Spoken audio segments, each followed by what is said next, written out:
আজকে যে বিষয় নিয়ে কথা বলবো আসলে সেটি হচ্ছে black magic. Yes, black magic নিয়ে যত কথা বলি কথা যেন শেষই হয় না, এবং ব্ল্যাক ম্যাজিক নিয়ে আপনাদেরও আগ্রহের কোনো শেষ নেই, আপনাদেরও ভালো লাগার কোনো শেষ নেই। তো আমি যেটা বলতে চাই সেটা হচ্ছে যে ব্ল্যাক ম্যাজিক সাধারণত কিন্তু মানুষের ক্ষতি করার জন্য করা হয়, তাই না? তো একটা মানুষের স্বাভাবিকভাবে ক্ষতি করলে তার একটা বিচার আছে। ব্ল্যাক ম্যাজিক যারা করে তারা কিন্তু পার পেয়ে যায়। আসলেও কি তাই? পার পায় কোথা থেকে? হয়তো পৃথিবী থেকে সে পার পেয়েই গেল, কিন্তু সৃষ্টিকর্তার কাছে সে তো একটা জঘন্য অপরাধী, সেই ফল কিন্তু তাকে ভোগ করতেই হবে। সুতরাং আপনারা অবশ্যই এই ব্যাপারটি মাথায় রাখবেন যে এই ধরনের কাজে কাউকে যেমন উৎসাহিত করা যাবে না, ঠিক একইভাবে এই ধরনের কাজ নিজেও করা যাবে না, কখনোই না, কোনোভাবেই না, কোনো পরিস্থিতিতেই না। একদম আমার মনে হয় যে এটা হচ্ছে মানুষের সেই সময়টা যখন তার মনুষ্যত্ব বোধ পুরোপুরি হারিয়ে গেছে, তখন সে হয়তো এই কাজটি করতেও পারে, বা তার চাইতেও খারাপ কিছু আমার মনে হয়। তো যাই হোক, আমরা যেটা করব সেটা হচ্ছে আমরা এখন আমাদের আজকের ঘটনায় চলে যাচ্ছি আমাদের প্রথম ঘটনায়। যেভাবে লিখেছেন আমি সেভাবে পড়ার চেষ্টা করছি। আসসালামু আলাইকুম রাসেল ভাই, আশা করি ভালো আছেন। আমার নাম মনিরুল, আমার বাসা যশোর জেলার কোনো এক গ্রামে। স্টুডিওতে আসা আমার পক্ষে সম্ভব না, আমি চাই আমার ঘটনাটি আপনি পড়ে শোনান। আজ আমি আপনাদের সাথে যে ঘটনাটি শেয়ার করব সেটা এখন পর্যন্ত আমাদের পরিবারের সাথে ঘটে চলেছে। ব্ল্যাক ম্যাজিক এটা যে কত বড় ভয়ঙ্কর সেটা সবাই জানেন। আমাদের পরিবারের সদস্য 4 জন, আম্মা, আব্বা, আমি আর আমার বড় বোন। আমাদের 4 জনকে করা হয়েছে অনেক বড় কালো জাদু। আমার আম্মু অনেক আগে থেকেই অসুস্থ বোধ করেন, মাথা ঘোরে, বমি আসে, পেট ব্যথা করে, বিছানা থেকে উঠতে পারেন না। আমরা সাধারণ রোগ ভেবে তেমন কোনো পাত্তা দেইনি, অনেক ডাক্তার দেখিয়েছি, কিছুতেই কিছু হয়নি। এরপর এভাবেই দিন কাটতে লাগলো। কখনো ভাবিনি আমাদের জীবনে এত বড় ঘটনা ঘটতে থাকবে, কিছু বুঝতে পারিনি। এদিকে হঠাৎই আমার আব্বার প্রেশার আর ডায়াবেটিস বেড়ে যেতে থাকে, শরীরের শক্তি কমে যেতে থাকে, আমার নিজেরও বিভিন্ন সমস্যা হতে থাকে। এভাবে অনেক দিন চলে যায়, কিছুতেই কিছু হয় না। ধীরে ধীরে সবাই অনেক বেশি অসুস্থ হয়ে পড়ি। আমার আম্মু অনেক বেশি অসুস্থ হয়ে যায়, ঠিক মতো কিছু করতে পারে না, বিছানায় পড়ে থাকে। মহান আল্লাহ পাকের অশেষ রহমতে আমার নানি একদিন আমাদের বাসায় বেড়াতে আসেন। আমার নানি আবার বেশ শৌখিন। আমাদের বালিশ, কাঁথা আমার নানি নিজেই বানিয়ে দেন, ঠিক করে দেন আগের থেকেই। আমাদের বালিশের বয়স অনেক দিন হয়ে গেছে, পুরাতন হয়ে গেছে, তাই নানি ঠিক করলেন বালিশ থেকে তুলা বের করে নতুন তুলা দিয়ে বালিশ তৈরি করবেন। যথারীতি প্রথমে আমার আম্মুর বালিশটা খুলতে শুরু করলেন, কিন্তু ভাগ্যের কি পরিহাস, সেই বালিশের ভেতর থেকে বের হয় একটা সাদা কাগজে কুচি কুচি আরবিতে লেখা কুফরি কালাম, আর একটা কাগজে 5টা কি 6টা লাল কালি দিয়ে গোল করা ছিকলি। এটা দেখে আমার নানি চিৎকার করে ওঠে। সবাই ওইটা দেখে বিশ্বাস করতে পারে না। আম্মার এই অবস্থার কারণ সবাই বুঝতে পারে।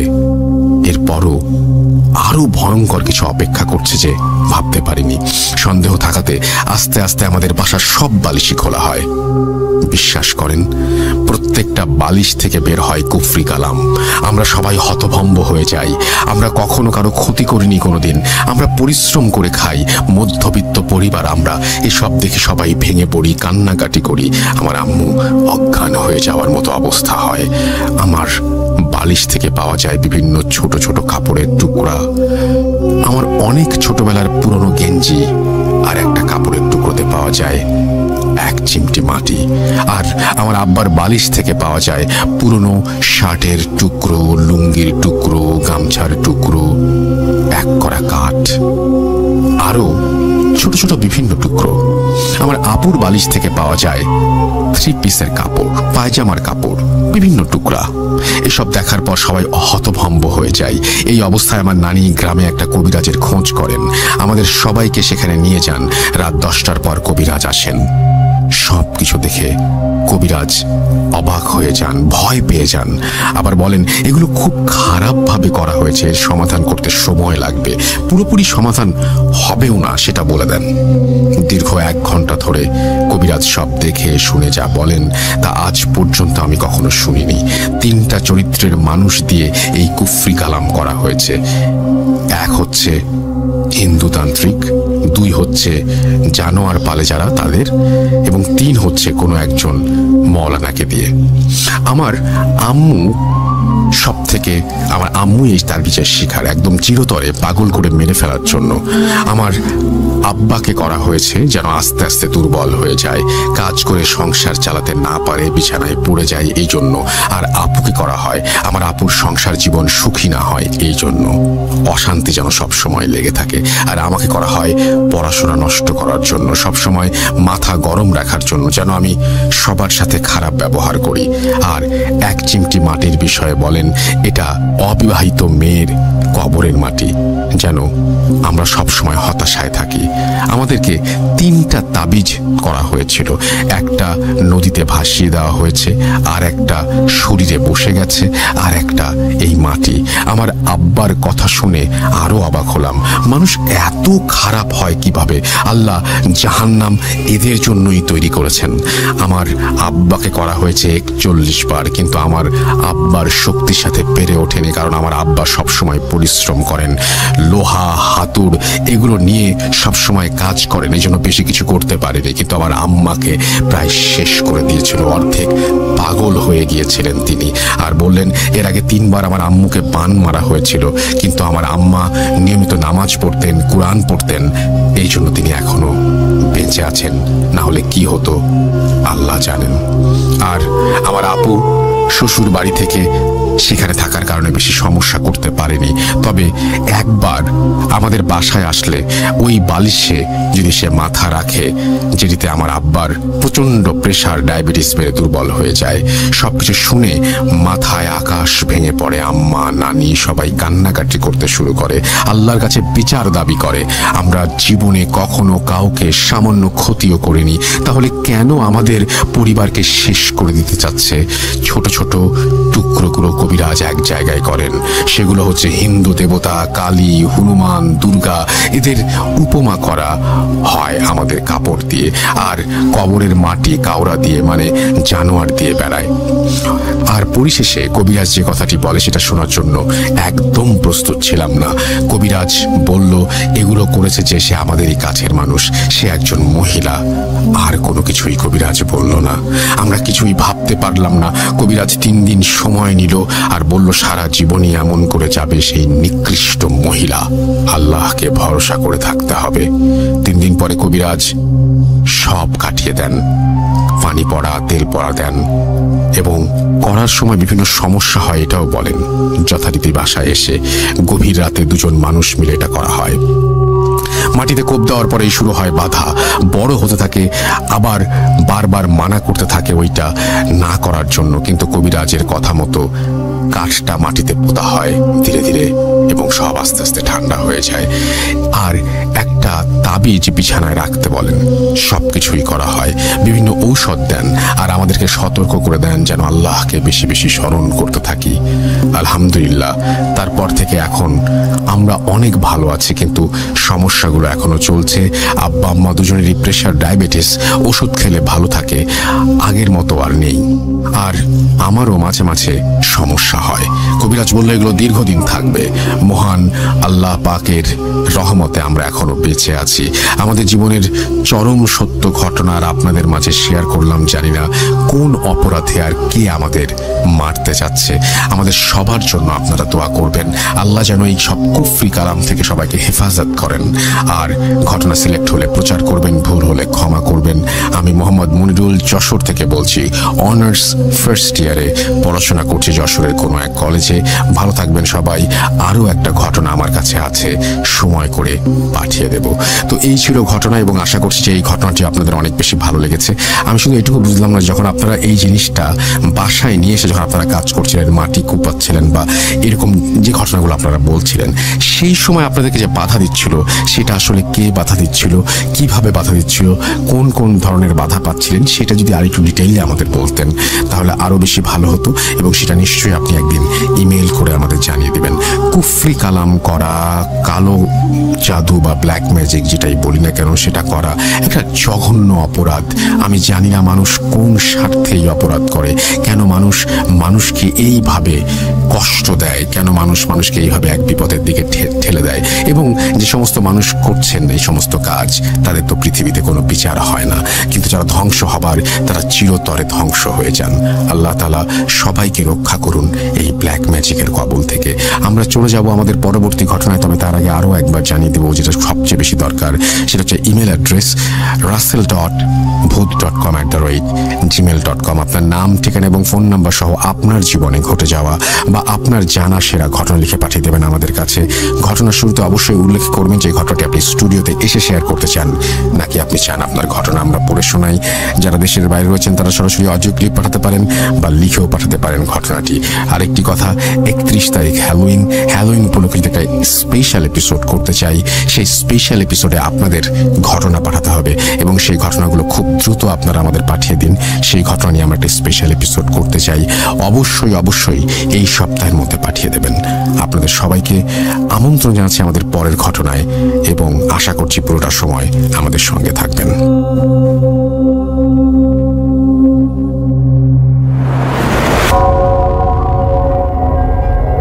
Spirit, be here with me.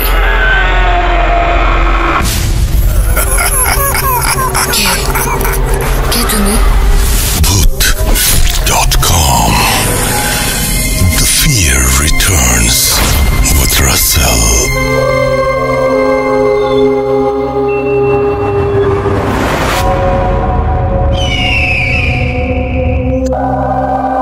আপনাদের সবাইকে আরো একবার স্বাগত জানাচ্ছি ভূত.com-এ। আশা করছি সবাই ভালো আছেন, ভালোর দলে আছেন। এবং ভূত.com-এ আপনারা যখন আমার সঙ্গে থাকেন, এই সময়টা আসলে খুব অদ্ভুত কাটে। এই সময়টা আমার জীবনের আপনি বলতে পারেন যে শ্রেষ্ঠ সময়। এবং আপনাদের যখন ঘটনা পাই, দারুণ দারুণ ঘটনা যখন আপনারা পাঠান, তখন আমার সবচেয়ে বেশি ভালো লাগার মুহূর্তগুলোর মধ্যে একটি। ঘটনা আরো বেশি চাই, এবং হ্যালোইন নিয়ে যেটা বলছিলাম যে হ্যালোইন নিয়ে আরো বেশি ঘটনা পাঠাবেন, সেটাই আশা করব। এখন চলে যাবো আমাদের পরবর্তী ঘটনায়। এখনকার ঘটনা শুনলে বুঝতে পারবেন যে আমার কাছে আরো একটি ঘটনা রয়েছে। মানে এখন থেকে এই ঘটনাটি বাদ দিয়েও আরো একটি ঘটনা রয়েছে, যে ঘটনাটিও ব্ল্যাক ম্যাজিকের। সো আমরা এই জন্যই ভাবছিলাম যে আজকের এপিসোডটা শুরুই করি না কেন ব্ল্যাক ম্যাজিক দিয়ে। তো সেই চিন্তা থেকে আমাদের আসলে আজকের এই এপিসোডটি করা, এবং আশা করছি যে আপনাদের এই এপিসোডটি ভালো লাগবে। এবং আমাদেরকে মামুন পাঠিয়েছেন উত্তরা থেকে আরো একটি ব্ল্যাক ম্যাজিকের ঘটনা। ব্ল্যাক ম্যাজিক নিয়ে আমার আসলে বলার কিছু নেই। ব্ল্যাক ম্যাজিকে যারা ভুক্তভোগী তারাই শুধু জানেন জীবন কত কঠিন, জীবন কতটা বেশি মানে জঘন্য হতে পারে তাদের জন্য। এবং আমি এই বিষয় নিয়ে যে আরো যারা আছেন, যারা এই সমস্ত ব্যাপারে ভুক্তভোগী, তারা অবশ্যই জানাবেন। আমি কোনো সময় এরকম দেখিনি, কেউ কিন্তু আমাদের সাথে কখনো এরকম ঘটনা শেয়ার করেনি যে তিনি ব্ল্যাক ম্যাজিক করেছেন। যারা ব্ল্যাক ম্যাজিক করেন তারা কিন্তু কখনো স্বীকার করেন না, কারণ আমার মনে হয় যে তারা নিজেরাও জানেন যে তারা অপরাধী, তারা অপরাধ করছেন বলেই তারা এই ধরনের ঘটনা কখনো শেয়ার করেন না। যাই হোক, আমরা চলে যাব আমাদের পরবর্তী ঘটনায়। মামুন পাঠিয়েছেন উত্তরা থেকে, চলুন শুনে আসি তার ঘটনা। আসসালামু আলাইকুম রাসেল ভাই, আমি মামুন উত্তরা থেকে বলছি। জানি আপনি ভালোর দলে, তাই ভালোই আছেন। 32তম এপিসোডে আমার একটি ঘটনা প্রচারিত হয়। আমাদের অনেক বন্ধুর মনে প্রশ্ন ছিল, এই ঘটনাটা হয়তো কোনো সিনেমা থেকে আমি নিয়েছি। আসলে আমি বলতে চাই যে আমাদের জীবনের ঘটনাগুলোকেই কিন্তু সিনেমাতে রূপান্তরিত করা হয়, সেটাকে কিছুটা বাড়িয়ে, রং লাগিয়ে। বিশ্বাস করা না করা একান্ত আপনাদের নিজস্ব ব্যাপার, এটা আমি বলছি এবং সবসময় রাসেল ভাই বলে আসছেন। এর আগের ঘটনাটাও আমার পরিচিত, আমার বড় ভাইয়ের জীবনে ঘটা। আজকে আমি যে ঘটনাটা বলবো, হয়তো আপনাদের এই ঘটনাটাও কোনো গল্পের মতো মনে হতে পারে, কোনো সিনেমার মতো মনে হতে পারে, কিন্তু এটা একটা সত্য ঘটনা। এই ঘটনাটা আমার বন্ধু মেজবা আর তার ওয়াইফ মৌমিতার জীবনে ঘটে যাওয়া। এটা একটা কালো জাদুর ঘটনা। গল্পের শুরুটা হয় 2005-06 দিকে। সে সময়টায় আমাদের দেশে একটা জিনিস খুব জনপ্রিয় হয়ে ওঠে একটা টিভি চ্যানেলের বিজ্ঞাপনের মধ্য দিয়ে, যাতে বলা হতো বদনজর, কুনজর বা মুখদোষ কিংবা যে কোনো ধরনের বাজে প্রভাব থেকে বাঁচতে এটা ঘরে বা কর্মস্থলে বা গাড়িতে রাখলে সেটা থেকে রক্ষা পাওয়া যায়। ঘটনাটা এটাকে নিয়ে। 2005-এর দিকে পারিবারিকভাবে মেজবা আর মৌমিতা দম্পতির অ্যারেঞ্জ ম্যারেজ হয়। খুব ধুমধাম করে দুজনে বিয়ে হয়। উভয় পক্ষ বিয়েতে অত্যন্ত খুশি। বিয়ের পর কয়েকদিন খুব আনুষ্ঠানিকতার মধ্য দিয়ে কাটলো।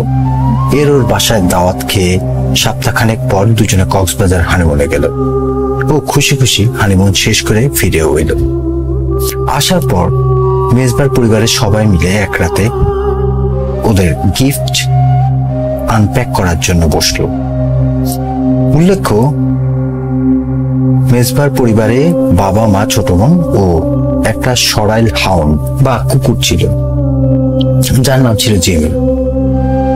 এটা সেটা খুলতে খুলতে ওরা একটা গিফট ব্যাগ পেল, যেটাতে কোনো নাম লেখা ছিল না। সবাই ভাবলো হয়তো অনেক গিফটের মধ্যে ঘষা লেগে কার্ড খুলে গেছে। তো খোলার পর দেখা গেল সেটার মধ্যে 6টা এভিলাই সেট ছিল, যেটা প্রতিটাই একটা থেকে একটার এক সাইজ বড়। এখানে উল্লেখ্য যে মেজবার বাড়ি ছিল একটা একতলা বাড়ি, যেখানে 4টি বেডরুম, একটি ড্রয়িং রুম, একটি লিভিং স্পেস ছিল। মৌমিতা খুব খুশি হলো। সে খুব উৎসাহী ভাবে মেজবাকে বলল, বাহ, দেখো, সব রুমেই একটা করে লাগানো যাবে। যাই হোক, পরদিন মৌমিতা নিজ উদ্যোগে বাসার প্রত্যেকটা রুমে একটা করে এভিলাই লাগালো। ঘটনা শুরু হয় এরপর থেকে। সেই রাত থেকে মেজবা খেয়াল করলেন রাত 2টা, 2:30 বা 3টার দিকে হঠাৎ করে ঘুম ভেঙে গেলে উনি দেখলেন মৌমিতা বিছানায় নেই। নতুন মানুষ বাসায় এসেছে, হয়তো পানি খেতে গেছে ভেবে মেজবা উঠলেন। মৌমিতা কোথায় গেছে দেখার জন্য উনি ডাইনিং স্পেসে গিয়ে দেখলেন সেখানে সে নেই। ড্রয়িং, লিভিং স্পেস সব খুঁজেও যখন পেলেন না, উনি রুমে এসে দেখলেন মৌমিতা রুমেও নেই। কি মনে করে উনি বাথরুমের দিকে তাকিয়ে দেখলেন বাথরুম অন্ধকার, কিন্তু মৌমিতা বাথরুমের ভিতর আয়নার সামনে দাঁড়িয়ে আছে। উনি মৌমিতাকে ডাকলেন, কোনো সাড়া না পেয়ে উনি কাছে গিয়ে দেখলেন মৌমিতা দাঁড়িয়ে আছে ঠিক, কিন্তু ও গভীর ঘুমে। গায়ে হাত দিয়ে হালকা ধাক্কা দিতেই ও চমকে জেগে উঠল এবং অবাক হয়ে জিজ্ঞেস করলো, আমি এখানে কেন? এখানে কেমন করে এলাম? যাই হোক, স্লিপ ওয়াকিং ভেবে দুজনে কিছুটা মজা করলেন, আবার ঘুমাতে চলে গেলেন। খুব সুন্দর সাবলীল স্বাভাবিক জীবন চলতে থাকলো। এর মধ্যে মৌমিতা প্রায় রাতেই এমন স্লিপ ওয়াকিং করতে থাকলো এবং প্রতিবারই ও বাথরুমের আয়নার সামনে গিয়ে দাঁড়িয়ে থাকে। এর মধ্যে ওর আচরণে বেশ পরিবর্তন আসতে শুরু করলো। মেজবার ছোট বোন ওর এই পরিবর্তন থেকে অবাক হয়ে জিজ্ঞেস করলো, ভাবি, তোমার কি হয়েছে? তুমি কেমন জানি হয়ে যাচ্ছ? তোমার ঘুমের মধ্যে হাঁটার অভ্যাস কি আগে ছিল? তুমি তো এমন ছিলে না। মানে বিয়ের আগে তোমার কি স্লিপি ওয়াকিং এর অভ্যাস ছিল? মৌমিতা বলল, না তো, কখনো না। আমি বুঝতে পারছি না কি হচ্ছে। আমার কিছুই মনে থাকে না আমি কখন উঠি, কখন হাঁটি। শুধু বুঝি আমার খুব ভয় লাগে। আমার মনে হয় আমি আমার মধ্যে থাকি না। এর মধ্যে এক রাতে মেজবা ঘুম ভেঙে দেখেন মৌমিতা ঘুমের মধ্যে বিছানায় উঠে বসে আছে। ও মৌমিতাকে ধরে শুয়ে দিল।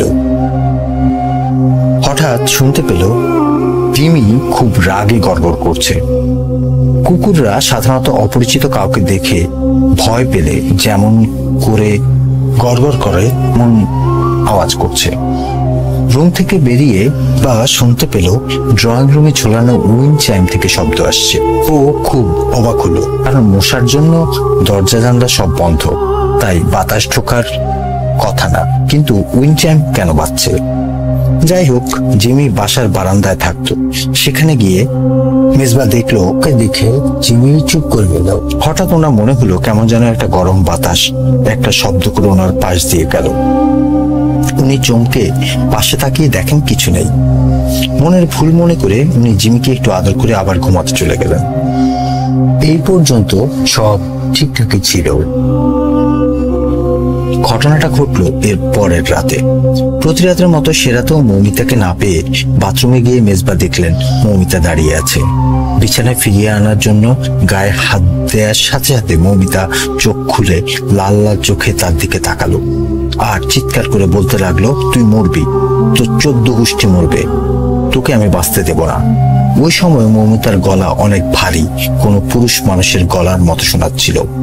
চিৎকার শুনে সবাই যখন ওনাদের রুমে ছুটে এলো, তারা দেখলো এসব বলেই মৌমিতা অজ্ঞান হয়ে পড়ে যাচ্ছে। মেজবা গিয়ে তাকে ধরে বিছানায় এনে শোয়ালো। মেজবার পরিবার সুপার ন্যাচারাল কোনো কিছু বা জিন এসবে বিশ্বাস করতো না, তাই পরদিন মেজবা মৌমিতাকে একজন সাইকোলজিস্ট এর কাছে নেওয়ার চিন্তা করলো ও অ্যাপয়েন্টমেন্ট করলেন। সেদিন রাত্রে ঘটলো একটা ভয়ঙ্কর ঘটনা।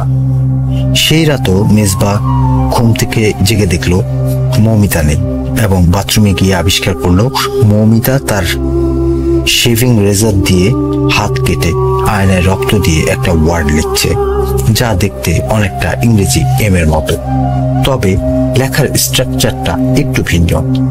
এর মধ্যে মেজবার বড় মামা, যিনি সিলেট থাকেন এবং বেশ কামেল ও শিক্ষিত, যিনি অনেক বছর দেশের বাইরে ছিলেন, যেখানে তিনি একটা বিখ্যাত ইউনিভার্সিটির ইসলামিক স্টাডিজের লেকচারার ছিলেন, তিনি বেড়াতে এলেন। হুট করে তিনি কোনো খবর না দিয়ে আসাতে বাসার সবাই খুব অবাক হলো। জিজ্ঞেস করতে উনি বললেন, কাজ তো একটা আছে, তার আগে তোমরা বলো তোমরা কেমন আছো। সবাই বলল ভালো আছি। হঠাৎ তিনি মৌমিতার দিকে তাকিয়ে প্রশ্ন করলেন, মা তুমি কেমন আছো? আমি বিয়েতে আসতে পারিনি, শরীরটা খারাপ ছিল, কিন্তু তোমার জন্যই এই শরীর খারাপ নিয়েও আসতে হলো। পরিচয় না থাকলেও মৌমিতার মামাকে খুব আপন লাগলো। ও হঠাৎ করে কান্না করে উঠল। মামা সস্নেহে ওর মাথায় হাত বুলিয়ে বলল, মা ভয় পেও না, ইনশাআল্লাহ আল্লাহর ইচ্ছায় সব ঠিক হয়ে যাবে। তারপর তিনি মেজবার দিকে তাকিয়ে বললেন, বাবা তুমি আমার সাথে এসো, তোমার সাথে আমার কিছু কথা আছে। তারপর উনি মেজবাকে নিয়ে মেজবার রুমে যেতে বললেন। তারপর মেজবা কে উনি যা বললেন, মেজবা খুব অবাক হয়ে গেল। উনি বললেন, দেখো বাবা, তোমাদের বাসায় তোমার আর মৌমিতার সাথে কিছু একটা ঘটতে যাচ্ছে। আমি স্বপ্নে তার ইঙ্গিত পেয়েছি, তাই দেরি না করে আমি ছুটে এসেছি। সময় অনেক কম, তুমি আমাকে সব খুলে বলো, বাসায় কিছু অস্বাভাবিক ঘটছে কি? মেজবা খুব অবাক হলেও সবকিছু খুলে বলল। সব শুনে মামাকে খুব চিন্তিত দেখালো। উনি পুরো ঘরটা ঘুরে বাথরুমের সেই আয়নার সামনে গিয়ে দাঁড়ালেন। তারপর বেরিয়ে এসে মেজবাকে বললেন, বাবা তুমি যে বললা মৌমিতা আয়নায় কিছু একটা লিখেছে, দেখি তুমি আমাকে একটা কাগজে তা লিখে দেখাও তো। তিনি যখন এঁকে দেখালেন, মামা খুব চিন্তিত মুখে কাগজটার দিকে তাকিয়ে বললেন, বাবা এটা এম না, এটা আরবিতে আট, যাকে আরবিতে বলে থ্যামেনিয়া, আর এখানে আছে 2 8, আর 88 হলো জিনের নাম্বার। আমাদের পবিত্র কোরআন শরীফে 88 বার শয়তানের উল্লেখ আছে, আর শয়তান জিনের 88 রকমের উপজাতি আছে। কোরআন শরীফের 88 নম্বর সূরা আল গাশিয়া, যার আরবি গাশিয়া শব্দের অনেক অর্থের একটি, কিয়ামত দিবসের প্রাদুর্ভাব। আর 88 আরবি হরফটি শয়তানের সিলমোহর, আর এটা সেখানেই থাকে যেখানে শয়তান জিনেরা তার রাজত্ব প্রতিষ্ঠা করতে চায়। যেমন হিটলারের প্রিয় সংখ্যা ছিল 88 এবং সে সম্পূর্ণভাবে শয়তানের প্রভাবে প্রভাবিত ছিল, সেটা আমরা সবাই জানি। আর এই 88 সংখ্যাটা এভাবেই শয়তানের পূজারীরা যখন কালো জাদু করে তখন লিখে থাকে। আর শয়তানের প্রভাবেই মনে jealousy, disorder of behaviours or health, গীবত চর্চা, কালো জাদু মানুষের মধ্যে চর্চা হয়ে থাকে। আর এগুলোর মধ্যে দুষ্ট জিন আমাদের উপর আরো বেশি করে প্রভাব বিস্তার করতে পারে। আমার মনে হয় এগুলো কেউ মৌমিতার উপর কালো জাদু করেছে। এরপর তিনি আয়নাটার চারপাশে হাত দিয়ে কিছু একটা খুঁজতে শুরু করলেন। কিছু না পেয়ে উনি আয়নাটার চারধারে যে ক্লিপ আটকানো ছিল তা খুলে ফেলতে ফেলতে একটা প্লাস্টিকের প্যাকেট, একটা ভাঁজ করা পুরনো কাগজের পুটলি বেসিনের উপর পড়ল। মেজবা চূড়ান্ত পর্যায়ের অবাক হয়ে এসব দেখতে লাগলো। উনি কাগজটা নিয়ে রুমে বেরিয়ে আসলেন ও মাটিতে বিছিয়ে দিলেন। দেখা গেল সেখানে কিছু হিব্রু ভাষায় লেখা ও শয়তানের সেই ছাগলের শিংওয়ালা বিখ্যাত মূর্তিটা, সেটার ছবি আঁকা ও কিছু নকশা আঁকা। অবাক করা বিষয় হলো এখানেও 6টা চোখের ছবি আঁকা বিভিন্ন কোণায়, এবং মাঝখানে মেজবা আর মৌমিতার নাম লেখা, এবং একটা ফুলের টবের প্রতিকৃতি আঁকা। প্রতিকৃতিটি দেখিয়ে মামা বলল, এমন টব কি বাসায় আছে? মেজবার ছোট বোন চিৎকার করে বলল, এটা তো আমাদের বারান্দায় রাখা ফুলের টব। মামা বললেন, চলো আমাকে দেখাও। মামা সেখানে গিয়ে বিসমিল্লাহ বলে টবের গাছ তুলে টবের ভেতর হাত ঢুকিয়ে দিয়ে একটা পুটলি বের করে আনলো, যেটা দেখা গেল একটা ঘোড়ার নাল, 2টো গরু বা ছাগলের চোখ যেটায় রক্ত শুকিয়ে জমে আছে, মৌমিতার চুল, নখ, 2টা কাপড়ের পুতুল। মামা একটা ব্লেড চাইলেন। এরপর ব্লেড দিয়ে পুতুল দুটোকে চিড়ে ফেলতেই আরো 2টো প্লাস্টিকে মোড়া কাগজের পুটলি বেরিয়ে এলো। ওই 2টো খুলতে দেখা গেল একটা হাতের ছাপের মধ্যে একটা চোখ আঁকা, এবং একটার মধ্যে মেজবা ও একটার মধ্যে মৌমিতার নাম লেখা। হঠাৎ করে মামা উঠে দাঁড়ালেন এবং মেজবার রুমের দিকে গিয়ে যেখানে সেই চোখটা ঝোলানো ছিল সেটা দেখিয়ে বললেন, এটা এখানে কে ঝুলিয়েছে আর এটা কবে থেকে এখানে আছে? মেজবা বলল, ওটা আমরা বিয়েতে গিফট পেয়েছি, কে পাঠিয়েছে জানি না। তখন মামা বললেন, এটা যে পাঠিয়েছে সেই তোমাদের ক্ষতি করতে চায়, সেই কালো জাদু করিয়েছে। আয়না, ফুলের টব সবই এই এভিল আয়ের সাথে কানেক্টেড। এই জাদুর নাম হামসা। এই জাদু কাউকে পাগল বা উন্মাদ করার জন্য করা হয়। তখন মেজবার ছোট বোন বলল, মামা আমরা তো জানি এটা বদনজর বা মুখ দোষ থেকে বাঁচানোর জন্য ব্যবহার করা হয়। তখন মামা বলেন, আল্লাহ শক্তি ব্যতীত কোনো কিছুই শয়তানের কুনজর থেকে, বদনজর থেকে বাঁচাতে পারে না, বরং এগুলো শয়তানের শক্তি বৃদ্ধি করে। কারণ আমরা যখন ভাবি এটা আমাদের বাঁচাবে, সেটা শিরক করার সমান। আর এই সিঙ্গেল আই ব্যাবিলনের যুগ থেকেই শয়তানের সিম্বল, যার মধ্য দিয়ে ওরা আমাদের জগতে প্রবেশ করতে পারে খুব সহজে। যেই এটা পাঠিয়েছে না কেন, সে মৌমিতার খুব আপন কেউ, যে ছোটবেলা থেকে মৌমিতাকে চেনে। তখন মেজবা বলে উঠল, মামা আমরা তো তাবিজ, নখ, চুল সব পেয়ে গেছি, এখন কি করতে হবে? মামা বলল, বাবা যে এটা করেছে সে খুব শক্তিশালী, খারাপ জিনিস সেখানে পাঠিয়েছে। এখন একমাত্র আল্লাহ রাব্বুল আলামিন পারেন আমাদের হেফাজত করতে। তারা এখনো এখানে আছে এবং তারা খুব রাগান্বিত অবস্থায় আছে। আর তোমরা মনে করো না এই সব জিনিস কোনো মানুষ তোমাদের বাসায় রেখে গেছে। এটা দুষ্ট জিনেরাই এই ইভিলায়ের মধ্য দিয়ে এসে রেখে গেছে। এখন আমাদের যা করতে হবে খুব সাবধানে ও দ্রুত করতে হবে। মেজবা তুমি আমার জন্য একটা কাফনের কাপড়, কিছুটা কর্পূর, 6টা মোমবাতি আর কিছু আগরবাতি নিয়ে আসো। সন্ধ্যায় মাগরিবের পর মৌমিতাকে নিয়ে আমি রুকায়া করব।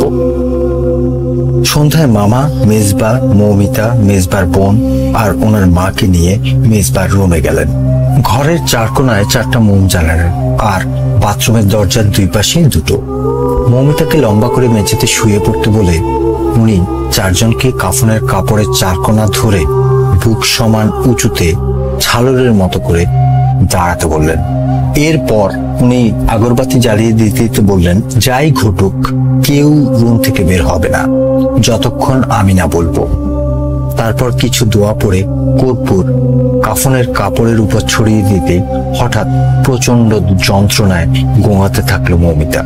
এরপর উনি কিছু পড়া পানি মৌমিতার গায়ে ছিটিয়ে দিতে সে চিৎকার করে আর্তনাদ করে উঠল আর বলতে থাকলো, তুই আমার কিছুই করতে পারবি না। তখন মামা বলল, যদি বাঁচতে চাস তো চলে যা। তারপর উনি ইশারায় কাফনের কাপড়টা কোমর সমান উচ্চতায় নামাতে ইশারা করলেন। নামাতেই মৌমিতা চিৎকার করে বলে উঠল, আমার শরীরে আগুন জ্বলে উঠছে। ও হাউমাউ করে কাঁদতে লাগলো। মামা বলল, যাবেই কিনা বল। মৌমিতা পুরুষালী কণ্ঠে বলল, এই শরীর আমার, আমি একে না নিয়ে যাব না। মামা ইশারা করলো কাপড়টা হাঁটু সমান নামাতে শুরু করা মাত্র মৌমিতা তীব্র ব্যথায় চিৎকার করতে লাগলো। মামা বলল, যাবি? সে বলল, আমাকে যে পাঠিয়েছে আমি চলে গেলে সে আমায় মেরে ফেলবে।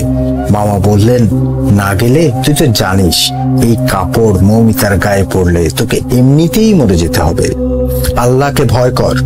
এরপর মৌমিতার কণ্ঠস্বর ক্ষীণ হতে লাগলো। বলল, যাবো। মামা বলল, তুই যে পথ দিয়ে এসেছিস সেটা ভেঙে দিয়ে তুই এখান থেকে সারা জীবনের জন্য চলে যাবি। আর যদি কখনো ফিরিস তাহলে তোকে আমি মেরে ফেলবো। মুহূর্তের মধ্যে বাথরুমের আয়নাটা ঝনঝন করে ভেঙে পড়ল আর মৌমিতা অজ্ঞান হয়ে গেল। এরপর থেকে মেজবা আর মৌমিতা আলহামদুলিল্লাহ আল্লাহর ইচ্ছা অনেক ভালো আছে। হয়তো আমার ঘটনাটা আপনাদের অনেকের বিশ্বাস হবে না, অনেকের মনে হবে এটা কোনো গল্পের ঘটনা, কিন্তু বন্ধুরা সত্যি এটা একটা সত্যি ঘটনা। বিশ্বাস করা না করা আপনাদের একান্ত ব্যাপার, কিন্তু এখানে মিথ্যা ঘটনা, বানোয়াট ঘটনা শেয়ার করার জায়গা না। রাসেল ভাইয়ের সাথে আজকে অনেক বছর ধরে আছি। আমি একান্তভাবে বিশ্বাস করি এ ধরনের ঘটনা পৃথিবীতে ঘটছে, আরো ঘটবে যতদিন এই পৃথিবী জেগে আছে, টিকে আছে। ভালো থাকবেন, সুস্থ থাকবেন রাসেল ভাই। আবারও আপনাকে অসংখ্য ধন্যবাদ জানাই। যদি ভালো লাগে আমার এই ঘটনাটা সবার সাথে শেয়ার করবেন।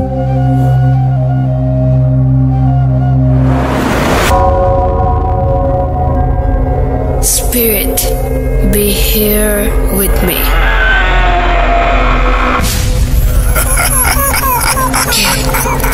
কে তুমি?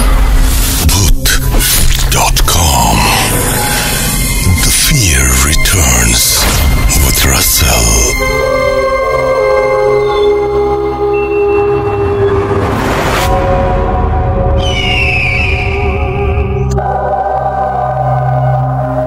কিছু ঘটনা এত অদ্ভুত যে আমরা সন্দেহ প্রকাশ করি। আমরা ভাবি যে এই ঘটনাটিকে আসলে সত্যি, এমন কি হতে পারে। কিন্তু আমি সবসময় যে কথাটা বলি, এখনো সেটাই বলবো, যে বিশ্বাস করা বা না করাটা কমপ্লিটলি আপনার ব্যাপার।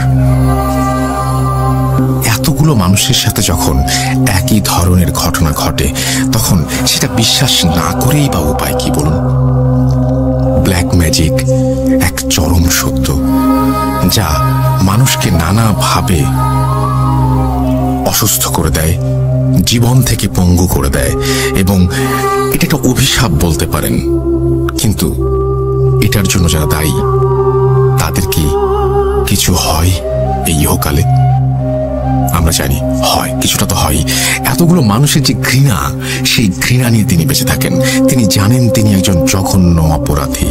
আমরা যারা Bhoot.com-এর সাথে সংশ্লিষ্ট, সম্পৃক্ত, আমরা যারা লিসেনার, যারা ঘটনা পাঠাই, তারা নিশ্চয়ই এরকম কোনো কাজ করবেন না। আপনাদের মধ্যে এমন কেউ কি আছেন যিনি ভুল করে এই পথে পা বাড়িয়েছিলেন এবং তারপরে সেই জঘন্য পরিণতির কারণে আপনার নিজের জীবনে হয়তো কোনো অশান্তি নেমে এসছে বা খারাপ কিছু হয়েছে, এখন আপনি সাফার করছেন, বা এখন আপনি বুঝতে পারেন যে যা করেছেন ভুল করেছেন, আপনার এখন অনুশোচনা হয়, তাহলে শেয়ার করুন এবং আমাদের জানিয়ে দিন যে কোন ধরনের প্রবলেম আপনি এখন ফেস করছেন এবং কেন আপনি এখন অনুশোচনায় ভুগছেন। তাহলে যেটা হবে, অনেক মানুষ হয়তো এই পথ থেকে সরে আসবে। আপনার ঘটনা জানার পরে কেউ হয়তো এই পথে পা বাড়াবে না। আপনার যে বিপদ, সেই বিপদ হয়তো তার জন্য এক ধরনের সাবধান বার্তা হয়ে আসবে এবং তিনি আর কখনো চাইবেন না কারো ক্ষতি করতে বা ব্ল্যাক ম্যাজিক নিয়ে চর্চা করতে।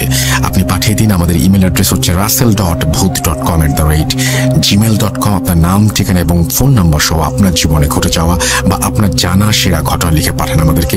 ঘটনার শুরুতে অবশ্যই উল্লেখ করুন যে ঘটনাটি আপনি স্টুডিওতে এসে শেয়ার করতে চান, নাকি আপনি চান আপনার ঘটনা আমরা পড়ে শোনাই। যারা দেশের বাইরে আছেন তারা সরাসরি অডিও ক্লিপ পাঠাতে পারেন বা লিখেও পাঠাতে পারেন ঘটনাটি। এটা কমপ্লিটলি আপনার ব্যাপার এবং আশা করছি যে আপনি ঘটনা পাঠাবেন। আমরা অপেক্ষায় থাকলাম আপনার ঘটনায়। আমরা চলে যাব আরও একটি ব্ল্যাক ম্যাজিকের ঘটনায়। আশা করছি যে এই ঘটনাটিও শুনে আপনারা শিহরিত হবেন, আনন্দিত হবেন, ঠিক একই সাথে ডিসিশন নেবেন যে না, এইরকম কোনো কিছু আমি কখনো করব না। চলুন শুনে আসি আমাদের পরবর্তী ঘটনা। হ্যালো রাসেল ভাই, আশা করি ভালো আছেন।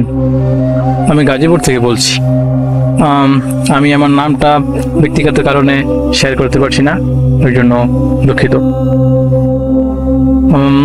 আমি 2011 সাল থেকে ভূত এফএম শুনে আসছি। ভূত এফএমের প্রথম নামটা শোনা আমার প্রাইভেট টিচারের কাছ থেকে। যখন আমি আমার এসএসসি পরীক্ষার জন্য প্রাইভেট পড়েছিলাম টিচারের কাছে, তখন তিনি আমাকে ফার্স্ট ভূত এফএমের কথা বলে। আমি ওইখান থেকেই ভূত এফএমের কথা শোনা এবং ভূত এফএমের প্রতিটা এপিসোড ওইখান থেকে আমি শুনে আসছি। যদিও কখনো কখনো মিস হয়ে গেছে, ওগুলো আমি ডাউনলোড করে শুনে নিচ্ছি। আর এত বছরের ভিতরে শুধু ভূত এফএম শুনেই আসছি, কিন্তু কখনো ঘটনা পাঠানো হয় নাই। তো আজ পাঠাচ্ছি। ঘটনাটা একদম আমার নিজের সাথে ঘটা। ওটা আমার স্কুল জীবনের কাহিনী। ঠিক আছে রাসেল ভাই, আমি সরাসরি ঘটনায় চলে যাচ্ছি। আমি এবং আমার বাড়ির পাশে আমার এক ফ্রেন্ড ছিল। ফ্রেন্ড এবং ভাইও বলা চলে, যেহেতু আমরা পাশাপাশি বাড়ি ছিল। ফ্রেন্ড এবং ভাই, আমরা দুজনেই একই স্কুলে পড়তাম, একই ক্লাসে। তো আমাদের মধ্যে একটা কন্টেস্ট চলতো, লেখাপড়া হোক, খেলাধুলা হোক, সব বিষয়, যে কিভাবে ওকে আমি হারাবো, আমি জিতবো। লেখাপড়া হোক, খেলাধুলা হোক, সব বিষয়। তো যতই কন্টেস্ট হোক, ও আসলে আমার সাথে কখনো পেরে উঠতে পারে নাই। কিন্তু জানি না ওইটাই কি আমার জীবনের সত্যিকা ভুল ছিল কিনা, জানি না। তো সে আমি একই স্কুলে পড়তাম, স্কুলে যেতাম, স্কুল থেকে আসতাম। স্কুল থেকে আসার পরে ওর সাথে আমার মিলামেশা ছিল। তো এভাবেই দিনকাল চলতে লাগলো। হঠাৎ করে আমি একদিন শুয়েছি, রাত্রেবেলা আমার ঘুম ভেঙে গেল। তখন আমার কাছে মোবাইল টোবাইল কিছু ছিল না, তখন আমি মোবাইল ইউজ করি না। তো আমি হঠাৎ করে দেখতে পারলাম যে আমার ঘরের ওই পাশে লাইট জ্বলছে একটা বাতি। আমি হঠাৎ করে বললাম যে এখানে লাইট জ্বলছে কেন? ভাবলাম হয়তো আমার বাবা অনেক রাজ্যে কাজ করতো, আমি ভাবছি হয়তো বাবা ওখানে কাজ করছে। কিন্তু আমি ওখানে একটা ছায়া দেখতে পেলাম। ছায়াটা কি করছে, মানুষ সিগারেট খায় না, এভাবে সিগারেটের মতো খাচ্ছে এবং অবিরতম তার মুখ থেকে ধোঁয়া বেরোচ্ছে, ধোঁয়া। আমি তখন ভয়ে, আমার পাশে বাবা ছিল, মা ছিল, আমি কে ছিল আমি অতটা খেয়াল করি নাই। আসলে আমার সাহস হয় নাই যে আমি ওদেরকে ডাক দেবো। যাই হোক, তখন আমি আস্তে আস্তে ঘুমিয়ে পড়ি। পরে ঘটনাটা আমি আমার পরের দিন সকালে মায়ের কাছে শেয়ার করি। মা বলে, কই না তো, লাইট তো ছিল না, আর তোর বাবা তো শুয়েই ছিল, কেউ ছিল না। যাই হোক, এটা ছিল প্রথম দিনের ঘটনা। দ্বিতীয় দিন আমি একটা গাছে উঠলাম আম পাড়তে। আম পাড়ার ওঠার পরে মনে হলো কে যেন আমাকে ধাক্কা মেরে ফেলে দেবে, এরকম অবস্থা। আমি বললাম এরকম কেন হচ্ছে? তারপর আমি ভয়ে গাছ থেকে নেমে গেলাম। মা বলতো যে বাবা দুপুরবেলা গাছে উঠিস না, দুপুরবেলা অনেক সমস্যা হয়। তো আমি ওই ভয়ে গাছ থেকে নেমে গেলাম। তারপর দেখা গেল আমি নদীতে নামলাম সাঁতার কাটতে। ওইখানে মনে হতো কে যেন আমার পা ধরে টেনে নিয়ে যাবে, এরকম। তো দিন যাচ্ছে, এইসব সমস্যাগুলো আমার দিন দিন আরো বৃদ্ধি পাচ্ছে। দিন যাচ্ছে, সমস্যাগুলো বৃদ্ধি পাচ্ছে। আমি ঘুমিয়ে আছি, যখন আমার চোখটা বন্ধ হয়ে আসবে মনে হচ্ছে কে যেন আমাকে একদম পা ধরে তিনি হিসতে যেন কি নিয়ে যাচ্ছে। তো যখন আমার ঘুম ভেঙে যায় সমস্যা হয় না, যখনই চোখ বুঝবো তখন এই সমস্যাটা হয়। তাছাড়া যখন আমি চোখ বুঝবো মনে হচ্ছে আমি যেন কোথায় পড়ে যাচ্ছি, একদম আমাকে মনে হচ্ছে যেন কিছু থেকে অনেক তলা কিছুর উপর থেকে আমাকে ছেড়ে দেওয়া হয়েছে, আমি নিচে পড়ে যাচ্ছি। হঠাৎ করে ফাল দিয়ে লাফ দিয়ে আমি ঘুম থেকে উঠে যাই। এভাবে দিন চলতে লাগলো। এই সমস্যাগুলো প্রতিনিয়ত হতে যাচ্ছে। সামনে আমার পরীক্ষা ছিল, আমার পরীক্ষা একদমই লেখাপড়ায় মন বসতো না, আমি কোনোভাবেই আমার পড়াশোনায় মন বসতে পারছি না। এই সময় সমস্যাগুলো দিন দিন আমাকে ঘিরে ধরতে লাগলো এবং আমি এক সময় অনেক অসুস্থ হয়ে পড়ি। তো আমার মা বাবা আমাকে ডাক্তারের কাছে নিয়ে গেল। ডাক্তার কাছে নিয়ে যাওয়ার পর ডাক্তার বললো যে না, আসলে ওনার তো কোনো সমস্যা হয় নাই, হয়তো রাত্রেবেলা ঘুমাতে পারে না, ঠিক মতো খেতে পারে না, এই কারণে সমস্যা হলো। কিছু ওষুধ লিখে দিল, তারপর আমি বাড়ি চলে আসলাম। কিন্তু দিন যাচ্ছে, সমস্যা বেরিয়ে যাচ্ছে। তো আমার পাশের এক কাকি ছিল, তারপরে সে আমার মাকে এসে বললো যে আসলে ডাক্তার যখন কাজ হচ্ছে না, ওকে একটা কবিতা দেখা। আমার পাশের বাড়িতেই আমার সম্পর্কে দাদু হয়, আমার একজন কাকি আছে, ওই কাকির বাবা। তো উনি আসছেন, উনি কবিরাজ। সবাই মানে আমার মা বাবা সবাই গিয়ে ওনাকে সব ঘটনা খুলে বললো। তারপর উনি আমাদের বাড়িতে আসলেন এবং আমাকে দেখলেন। তিনি দেখেই বুঝতে পারলেন যে আমাকে ব্ল্যাক ম্যাজিক করা হয়েছে। তো তিনি বললেন যে আমার কিছু সময় দরকার, কে করেছে বা কারা করেছে সবই আমি বলতে পারবো, আমার তো সময় দরকার। তো তারপর তিনি চলে গেলেন। পরের দিন রাত 9টার দিকে তিনি আসলেন আমাদের বাড়িতে। আসার পর তিনি কি যেন কি বললেন আমাকে, মানে বললেন একটু ঝাড়বে। তারপর তিনি কি বললেন এবং ঝাড়লেন, কিছু নিয়মকানুন পালন করলেন। তারপর তিনি একটু ধ্যানের মতো বসলেন। বসার পরে কিছুক্ষণ পরে তিনি উঠে বললেন যে আমাকে ব্ল্যাক ম্যাজিক করা হয়েছে এবং কে করেছে সেও তিনি বুঝতে পেরেছেন। তিনি বললেন একটা তাবিজ রাখা হয়েছে আমার, যে আমি যেখানে ঘুমাই ওই বালিশের ভেতরে। কিন্তু রাসেল ভাই, বালিশ তো সেলাই করেছিল, ওটার ভিতরে কিভাবে তাবিজ গেল ওটা আমি বুঝতে পারলাম না। তারপর তিনি বললেন আসলে এটা জিন দ্বারা চালান করা হয়েছে। এছাড়া আরেকটা তাবিজ করা হয়েছিল আমাদের উঠানের মাঝখানে, যেখান থেকে আমি যখন ঘুম থেকে ওঠার পরে যখন বের হই, এবং ওই তাবিজের উপরেই, যেখানে তাবিজটা পোতা রয়েছে ওর উপরেই পা দিয়ে আমাকে যেতে হতো।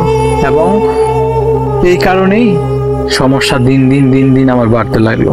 তারপর তিনি বললেন যে আসলে ব্ল্যাক ম্যাজিকটা অনেক কাছের লগে করেছে। কে করেছে তিনি আমাদের সব বললেন এবং বললেন যে দেখুন, আপনারা দুইজন পাশাপাশি লোক, কোনো ঝামেলার সৃষ্টি করবেন না, আর এতে কিন্তু নির্দিষ্ট কোনো প্রমাণ নেই যে ওনারাই করেছেন। ঠিক আছে, আমি জানি, আপনারা জানেন, আপনাদেরকে আমি বললাম, কিন্তু আসলে ওর আইনগত কোন ব্যবস্থা নিতে পারবেন না। তো এই বিষয়ে না জানাই ভালো। তবে আমি ওর পর থেকে ওই সমস্যাগুলো আমার দিন দিন সমাধান হতে শুরু করলো। কিন্তু একটা ক্ষতি আমার হয়ে গেল, ওর পর থেকে আমার আসলে কখনো পড়াশোনায় মন বসে নাই। আমি অনেক চেষ্টা করেছি, বাট আমি কোনোভাবেই পড়াশোনায় বসতে পারিনি। শুধু ওই আমার ফ্রেন্ড ছিল, ওনার মা আসলে রাসেল ভাই আমাকে এই তাবিজটা করেছিল। ওনারাও আসলে ওই তাবিজটা করার পরে সুখে নাই, ওনারা বিভিন্ন দায় দেনায় অভুক্ত হয়ে দিন যাচ্ছে তাদের। এই ছিল ভাই রাসেল ভাই আমার ঘটনা। আমার কাছে আরো অনেক ঘটনা আছে, যদি শেয়ার করেন, তাহলে আশা করি নেক্সট ঘটনাগুলো পাঠাবো। ভূত.com দীর্ঘজীবী হোক। By. Spirit. Spirit, be here with me.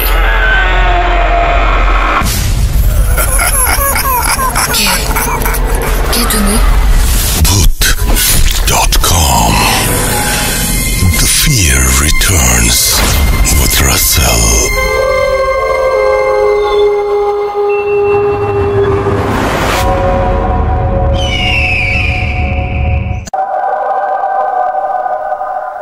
আপনাদের সবাইকে আরো একবার সাদর আমন্ত্রণ জানাচ্ছি। আমি রাসেল। আশা করছি আপনারা সবাই ভালো আছেন এবং ভালোর দলে আছেন। আমি আজকে এই মুহূর্তে এখন যে ঘটনাটি শেয়ার করতে চাই সেটি একটি মোমবাতিকে নিয়ে।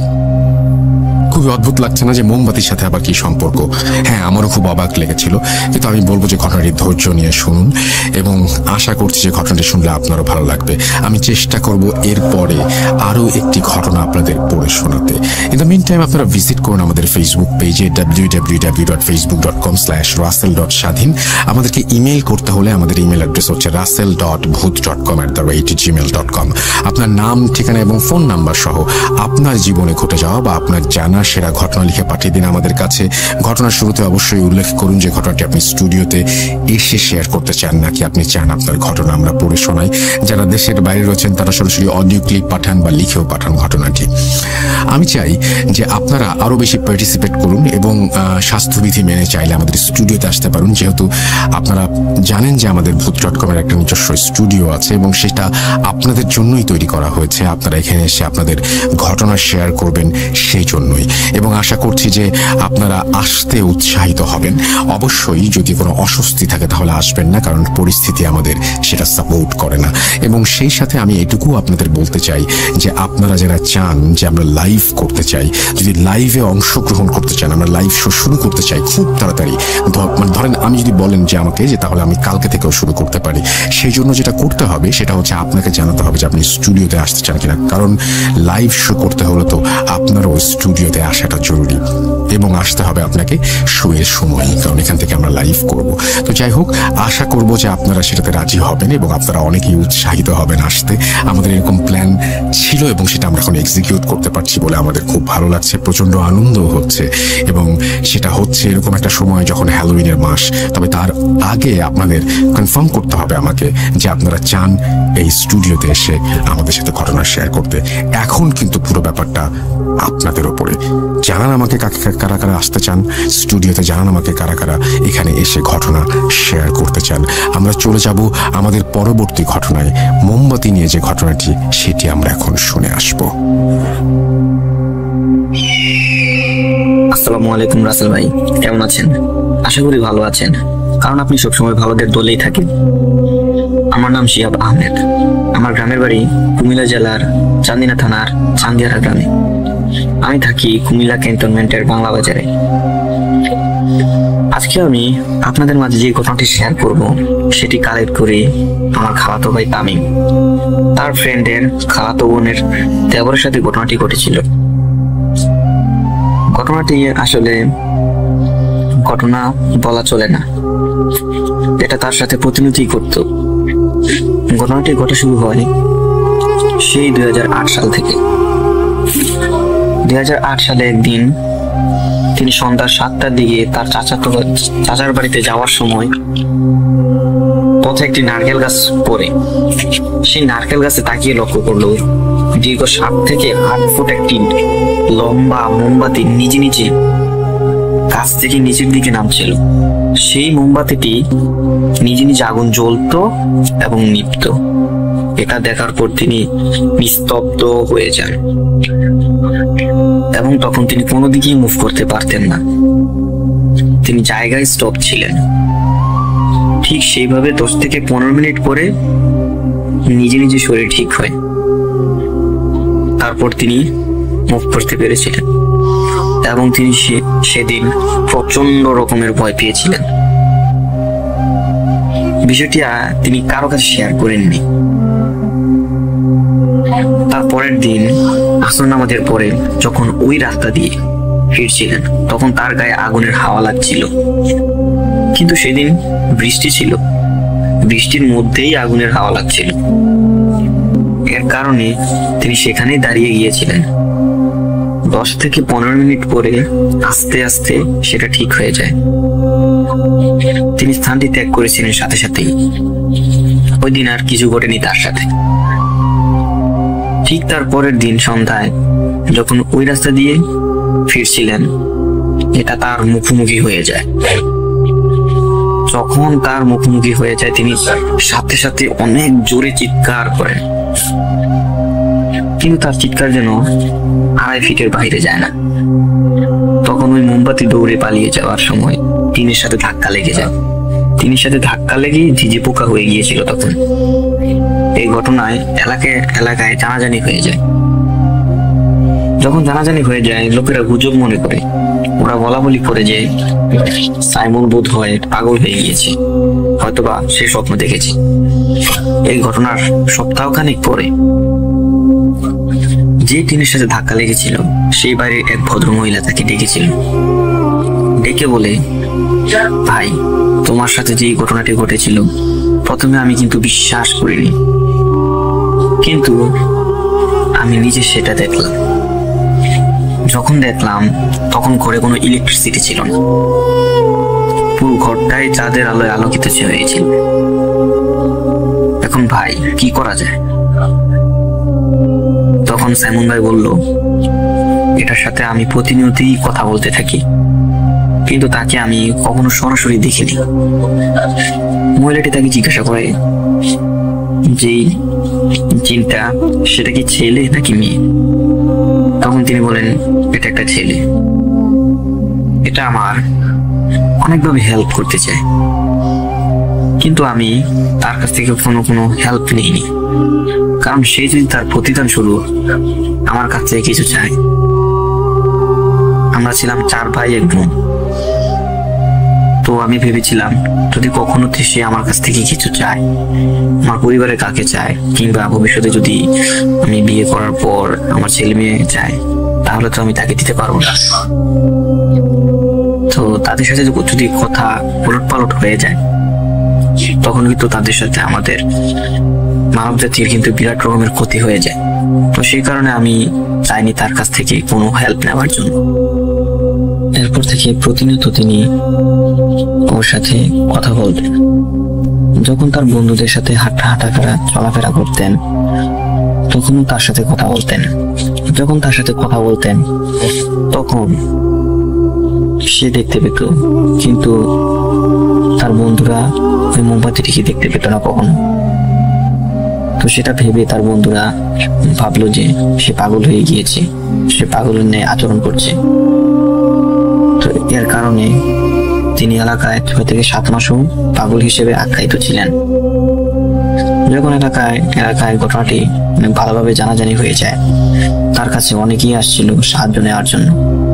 তিনি কখনো কাউকে সাহায্য করেননি। তিনি বললেন যে তোমরা যে আমাকে যেটা ভাবছো আমি আসলে তা না, আমি ওর কাছ থেকে কোনো হেল্প নিইনি, নেওয়ার চিন্তা ভাবনাও নাই। সো আমার কাছ থেকে এসে এই ব্যাপারে কোনো হেল্প না চাওয়াটাই বেটার। তো তিনি এই বিষয়ে কাউকে কোনো হেল্প করেননি। পরবর্তীতে তিনি সেই মোমবাতিটি তার কাছ থেকে মুক্ত হওয়ার জন্য আবদার করল। তো মুক্ত হওয়ার জন্য আবদার করাতে সে বলল, না, আমি কি তোমাকে মুক্ত করতে পারবো না, কারণ আমি যদি তোমাকে মুক্ত করি তাহলে তুমি অনেক মানুষকে ক্ষতি করবে, তুমি আমাদের এলাকাবাসীকে ক্ষতি করবে এবং পৃথিবীর বিভিন্ন জায়গায় অনেক মানুষকে ক্ষতি করবে। তো আমি এটা চাই না, আমি তোমাকে মুক্ত করতে পারবো না। তখন তাকে আশ্বস্ত করলো যে না, আমি কাউকে কোনো ক্ষতি করব না এবং কোনো মানুষকে কোনো কিছু করবো না, তুমি আমাকে দিতে পারো, আমি তোমার কাছে বাধাবদ্ধ হলাম। তো এটা শোনার পর তিনি বলেন, আচ্ছা ঠিক আছে, আমি তোমাকে মুক্ত করে দিব, কিন্তু কিভাবে? এটা শোনার পর তিনি বললেন যে সোনার উপর পানি দিয়ে এই জায়গাটাকে চিটিয়ে দিতে হবে সুন্দর করে চারদিকে, এবং গোলাপ জল আতর দিয়েও চিটিয়ে দিতে হবে। সে কাজটা করতে হবে রাত 12টার দিকে, এবং কেউ যাতে এই কাজটি করার সময় টের না পায় এবং দেখতে না পায়। এই শর্ত শোনার পর তিনি রাজি হয়েছেন, বললেন যে আচ্ছা ঠিক আছে, আমি সেটা করব এবং ইনশাল্লাহ আমি তোমাকে মুক্ত করব। এটা বলার পর একদিন সময় করে তার সুবিধা মতো একদিন সে সবকিছু নিয়ে গেল, যত ইনস্ট্রুমেন্ট প্রয়োজন ছিল, গোলাপ জল, আতর, সোনার উপর পানি এবং আগরবাতি এবং মোমবাতি নিয়ে গিয়েছিল।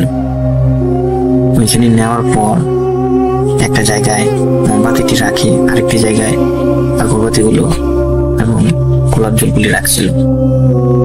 রাখার পর হঠাৎ করে তিনি যখন কাজটি করতে যাবেন, এক লোক প্রস্রাব করতে সেই জায়গায় চলে আসে, এই জায়গার কাছে। এটা দেখে তিনি লুকিয়ে ফেলেছিলেন। লুকিয়ে ফেলার পর যা দেখতে পায়নি ওই ভদ্রলোকটি। যখন তিনি ওই স্থানটি ত্যাগ করলেন, তার নিজের ঘরে ঢুকে ফেললেন, তখন তার 15 থেকে 20 মিনিট পরে তখন ওই স্থানে তিনি আবার প্রবেশ করলেন। 15 থেকে 20 মিনিট পরে প্রবেশ করার কারণ হচ্ছে, যখন একজন মানুষ ঘুম ভাঙে এবং ঘুমাতো মিনিমাম 15 থেকে 20 মিনিট সময় লাগে প্রপার ঘুমটা আসার জন্য, এবং যাতে তুমি কোনোভাবেই টের না পান সেই ব্যবস্থা গ্রহণ করার জন্যই তিনি 15 থেকে 20 মিনিট পরে সেই স্থানে চলে আসেন।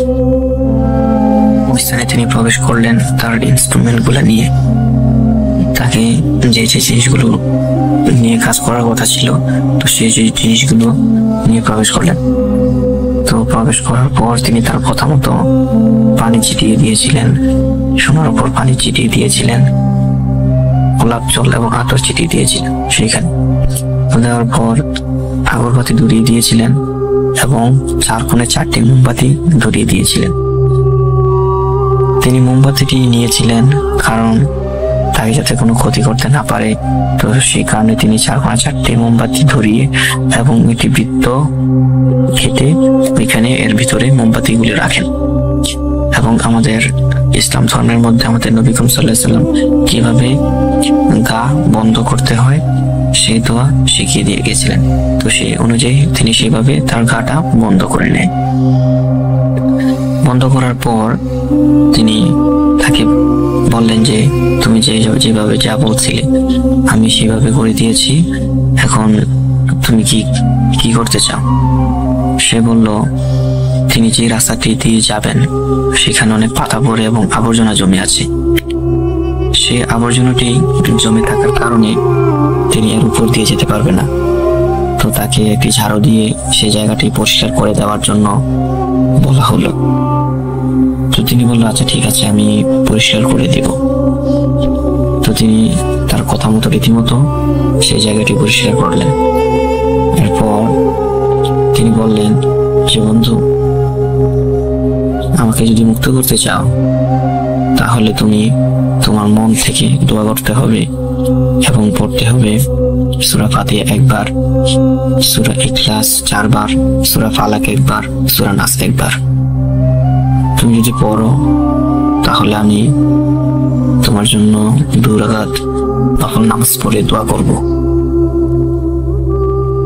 এই কথা তিনি বললেন আচ্ছা ঠিক আছে আমি করব। ওই জিনটা কিন্তু আসলে মুসলিম ছিল। আমরা অনেকে হয়তো জানি আমাদের ধর্মের মধ্যে, আমাদের মানব জাতিতে কয়েকটা ধর্ম আছে। আমাদের মধ্যে যেমন ধর্মের আলাদা আলাদা রয়েছে, ঠিক তেমনি তাদেরও ধর্মের মধ্যে আলাদা আলাদা রয়েছে। তো সে এরকম মুসলিম ধর্ম থাকাতে সে নামাজ পড়তো, আর ধার্মিক ছিলেন। সে কিন্তু জুমার নামাজের মধ্যেও ওই জিনটিকে দেখতো সোহেম ভাই। অন্য কেউ না দেখলেও তিনি ঠিক দেখতো, জুমার নামাজের মধ্যে অনেক সময় দেখতো ওই জিনটিকে। তিনি কি করলেন, তার কথা মতোই সবকিছু ঠিকঠাক করলেন। তার মনের মধ্যে একটি কথা বারবার ঘুরপাক খাচ্ছিল। তিনি ভাবলেন যে তাকে দেখার খুব ইচ্ছে। তারপর আবার ভাবলেন যে না, যদি দেখতে চায় তাহলে যদি কোনো ক্ষতি করে কিন্তু সেটা অনেক কিছু ভেবে তিনি আর প্রশ্নটা করলেন না। তারপর আবার ভাবলেন যাই হোক না কেন আমি তাকে কথাটা বলি, দেখি সে কি বললো। আরেকটা কথা বলে রাখি, তিনি কিন্তু মাঝে মধ্যে বিভিন্ন সহযোগিতা নিতে চাইতেন। এখন অনেকের মনের মধ্যে প্রশ্ন আসতে পারে, সে তো আটকে গিয়েছিল একটা জায়গার মধ্যে, তো ওই জায়গায় কিভাবে থেকে সাহায্য করতো? ওই জায়গা থেকে তিনি সাহায্য করতে পারতেন তাকে। অনেক কঠিন কাজ নাকি তাকে একটু সহযোগিতা করেছিলেন বিভিন্ন কাজে, সে জায়গার মধ্যে থেকে তিনি সে কাজগুলো করতেন। যেমন আমাদের পরিবারের মধ্যে আমাদের একটা যেই বন্ডিং আছে, যেই নিয়ম শৃঙ্খলা আছে, যেমন আমাদের পরিবারের পিতামাতাদের বা কর্তাদের ছাড়া জিজ্ঞাসা না করে কোনো জায়গায় যেতে পারি না, ঠিক তেমন যেন তার একটা গার্ডিয়ান হিসেবে হয়ে গিয়েছিল সেই জিনটি সোহেম ভাই একটা গার্ডিয়ান ছিল, তার হিসেবে হয়ে গিয়েছিল।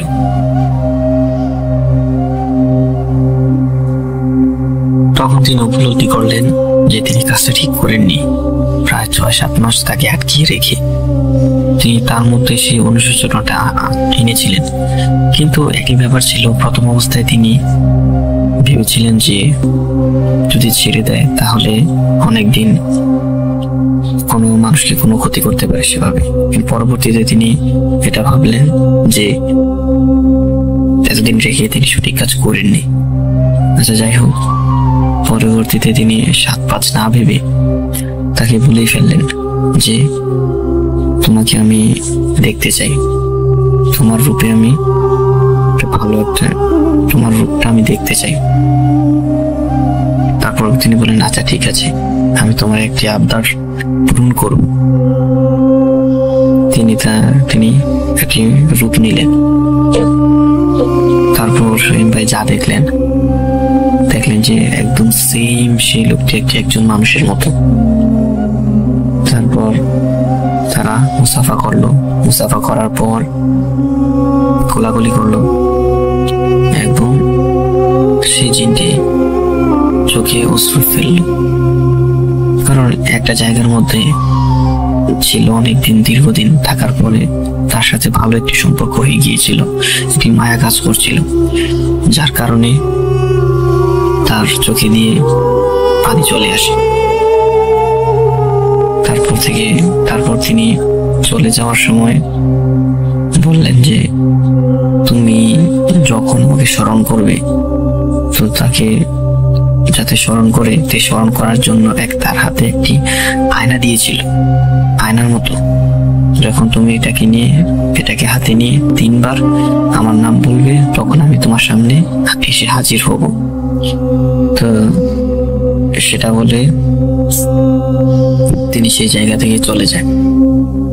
সোহেম ভাই এই আয়নাটিকে তার সাথে রাখিনি, কারণ তিনি ভেবেছিল যদি তাকে আবার ডাকার পর যদি ওই লোকটি আবার তাকে কোনো ক্ষতি করে, তো সেটা ভেবে তিনি এই আয়নাটিকে আর তার সাথে রাখিনি।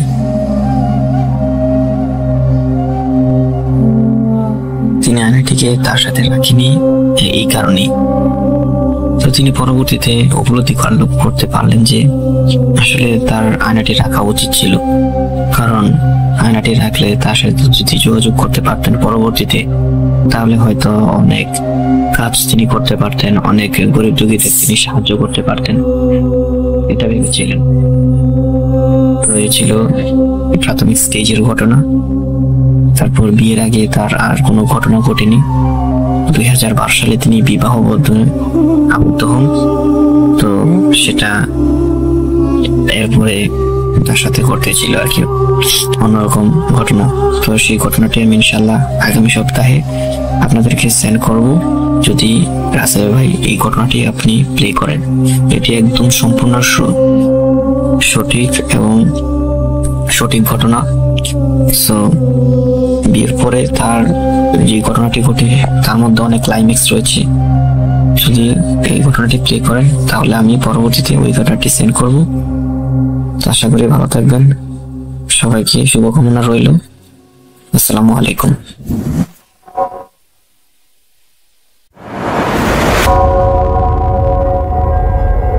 Spirit, be here with me.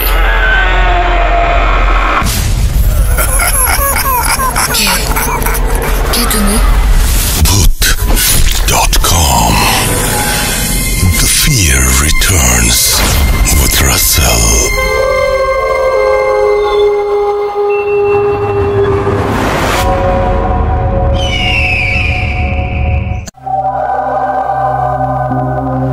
আমরা সারা সপ্তাহ জুড়ে আপনাদের পাওয়া ঘটনাগুলো নিয়ে রিসার্চ করি এবং আমরা চেষ্টা করি যে সবচেয়ে ভালো ঘটনাগুলো আপনাদের সামনে উপস্থাপন করতে।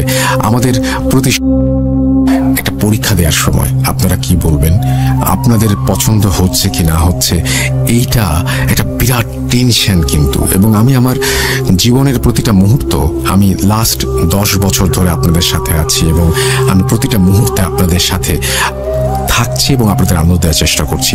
এবং আমার এই কাজটি একেবারেই শখের নয়, কিন্তু এটি আমার রেগুলার কাজ। আমি সপ্তাহ জুড়ে এই কাজটি করি।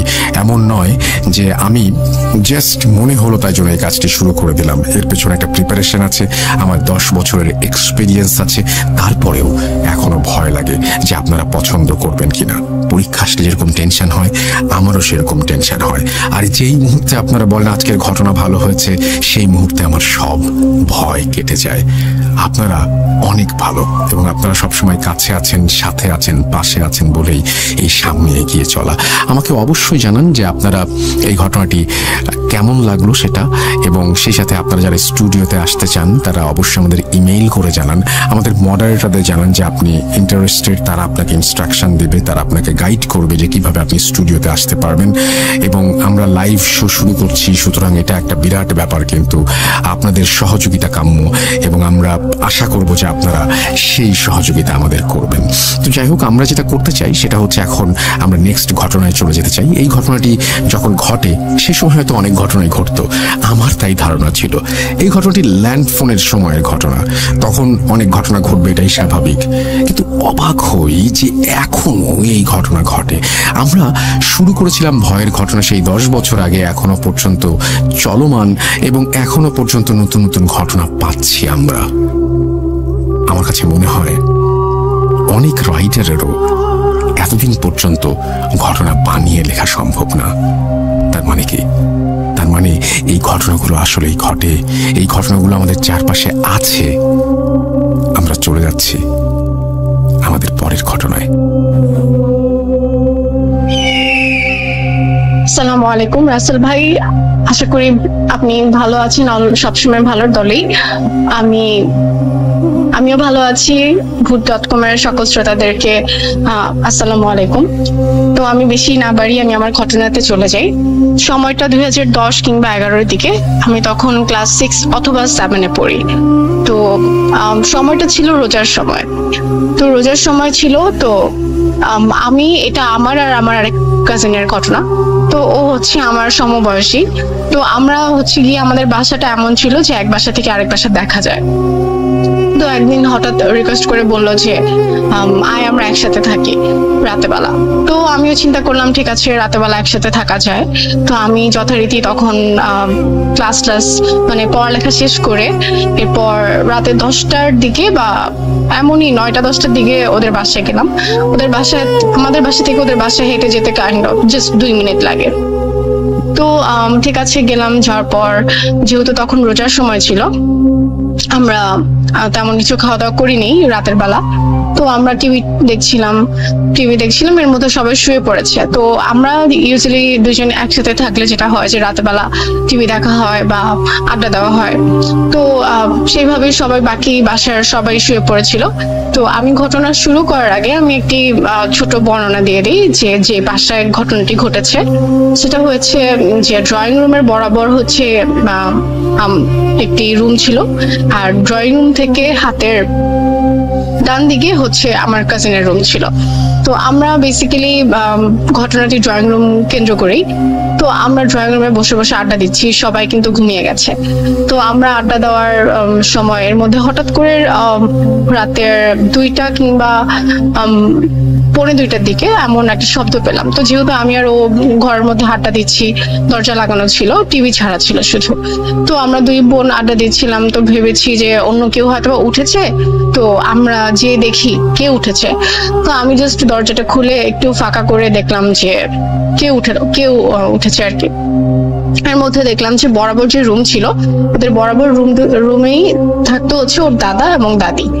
তো দেখলাম যে দাদা উঠেছে। দাদা রাতের বেলা উঠতেই পারে, অনেক সময় পানি খেতে উঠে, বা আমরা নানা কারণে উঠি রাতের বেলা ওয়াশরুম ব্যবহার করতে হলে। তো দাদা উঠেছে যখন, তো দাদার সাথে আমাদের সম্পর্কটা এরকম ছিল যে আমরা অনেক মানে দুষ্টামি করতাম, যেহেতু দাদা, তারপর হচ্ছে মানে আমাদেরকে অনেক আদর করতেন। তো দাদা উঠেছে, আমি যে দাদাকে জিজ্ঞেস করলাম যে দাদা আপনি কোথায় যাচ্ছেন? আমরা তো টিভি দেখতেছি, আপনি আসেন আমাদের এখানে সাথে টিভি দেখেন। তো দাদা হচ্ছে গিয়ে আমি দাদাকে ডাক দেওয়ার আগে যখন দেখলাম যে অ্যাকচুয়ালি দাদার মুভমেন্টটা ছিল হচ্ছে আমি আর কাজিন যে রুমে ঘুমানোর কথা, মানে কাজিনের রুমে, সেই রুমের দিকে উনি যাচ্ছিলেন।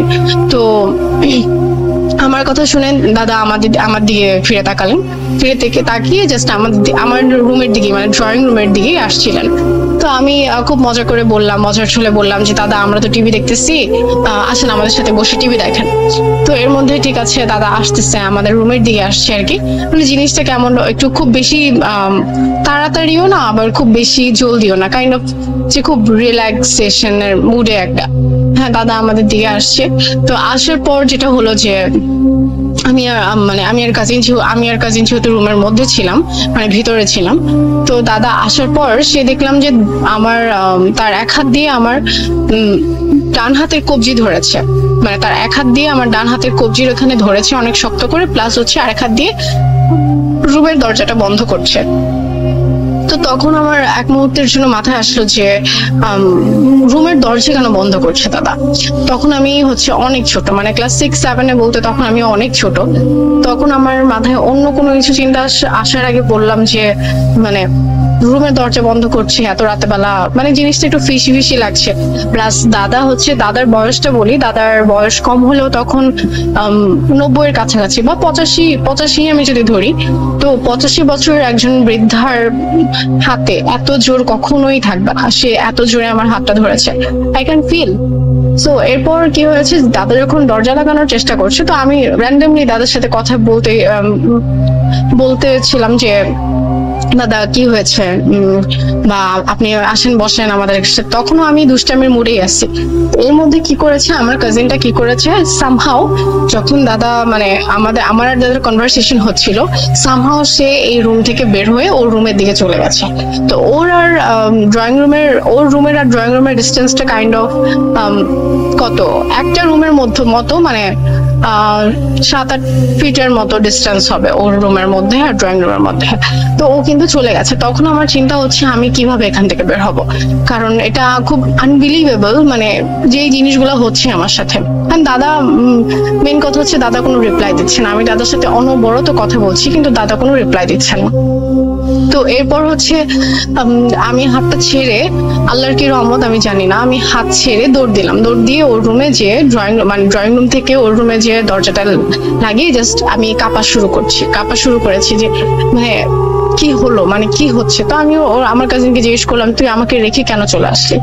তো হি ওয়াজ লাইক যে আমি বের হওয়ার পর তোমাকে নিয়ে আসতাম। তো ও মানে এই জিনিসটা আমার খুব খারাপ লাগলো যে অ্যাকচুয়ালি কি হচ্ছিল। তো আমরা চলে আসার পর এর একটু পরে ড্রয়িং রুমে, যেহেতু আমরা বললাম যে ড্রয়িং রুমে আমরা আড্ডা দিচ্ছিলাম, টিভি দেখছিলাম, তো সেখানে আমার একটা টেলিফোন সেট ছিল। তখন আর কি ল্যান্ডলাইন আমরা যেগুলো ইউজ করি, তখন ল্যান্ডলাইন ছিল। তো ল্যান্ডলাইন বেজে উঠলো রাতের, তখন মানে অলমোস্ট 2টা বেজে গেছে। তো ভাবলাম ল্যান্ডলাইনের মধ্যে এত রাতেবেলা ফোন দেওয়ার তো কোনো মানুষ নাই, এত রাতেবেলা কেন ফোন বাজবে।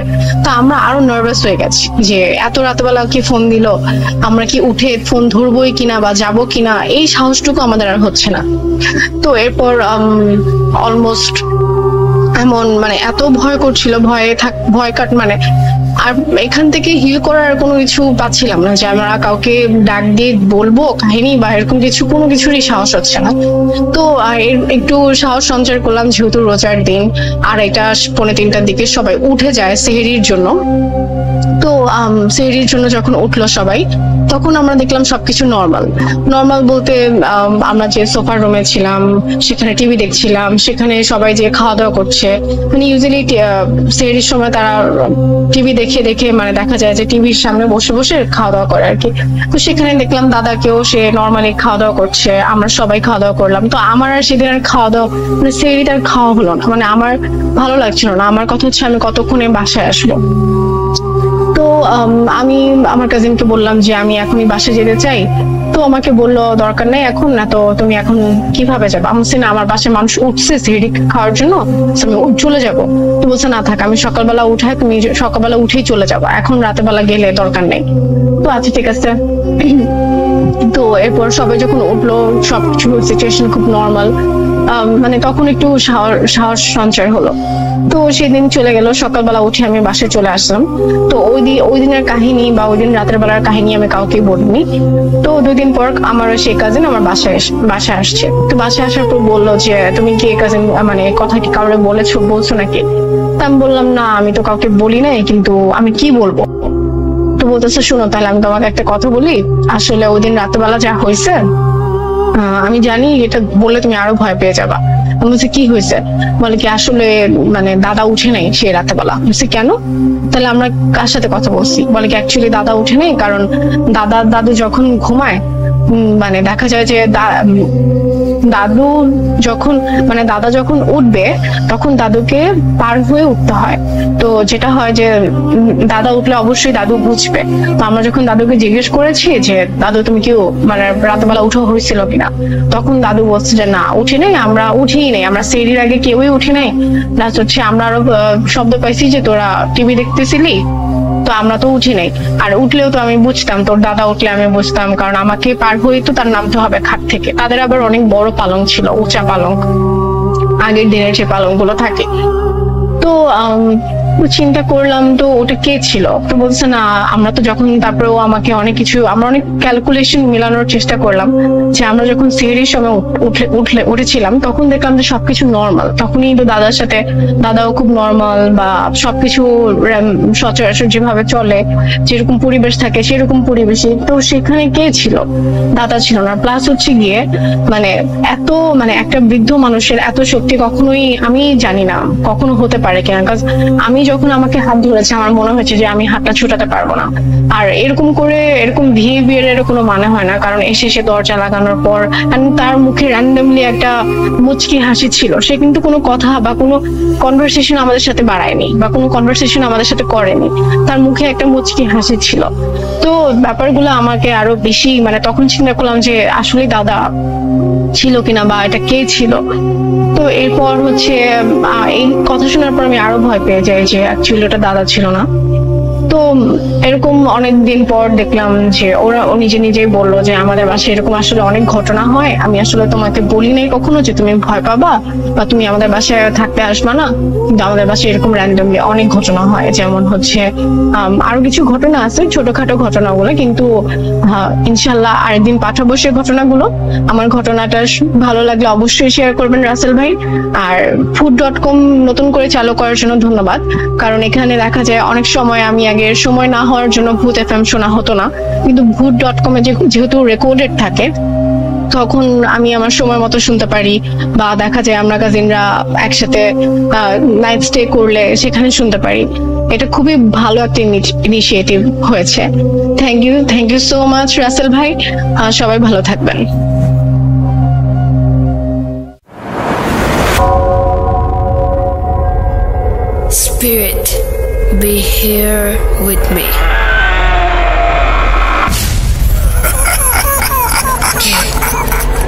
to me?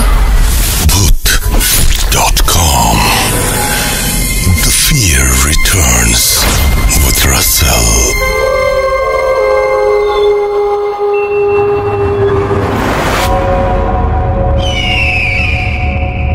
একবার আপনাদের সবাইকে স্বাগত জানাচ্ছি। আমি রাসেল। আশা করছি সবাই ভালো আছেন এবং ভালোর দলে আছেন।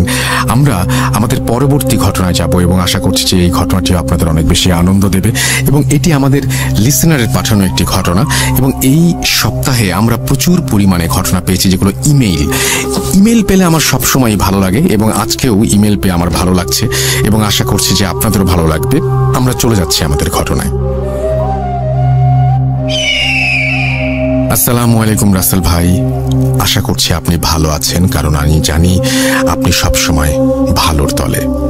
আমি আমার একটা আগের সব পরিচয়টা দিয়েছেন এবং সবকিছু বলেছেন এবং নতুন শো তিনি বলছেন যে কিন্তু আপনার অসীম চেষ্টায় নতুন করে Bhoot.com আমাদের মাঝে উপহার দেওয়ার জন্য আপনাকে অনেক ভালোবাসা আর শুভকামনা।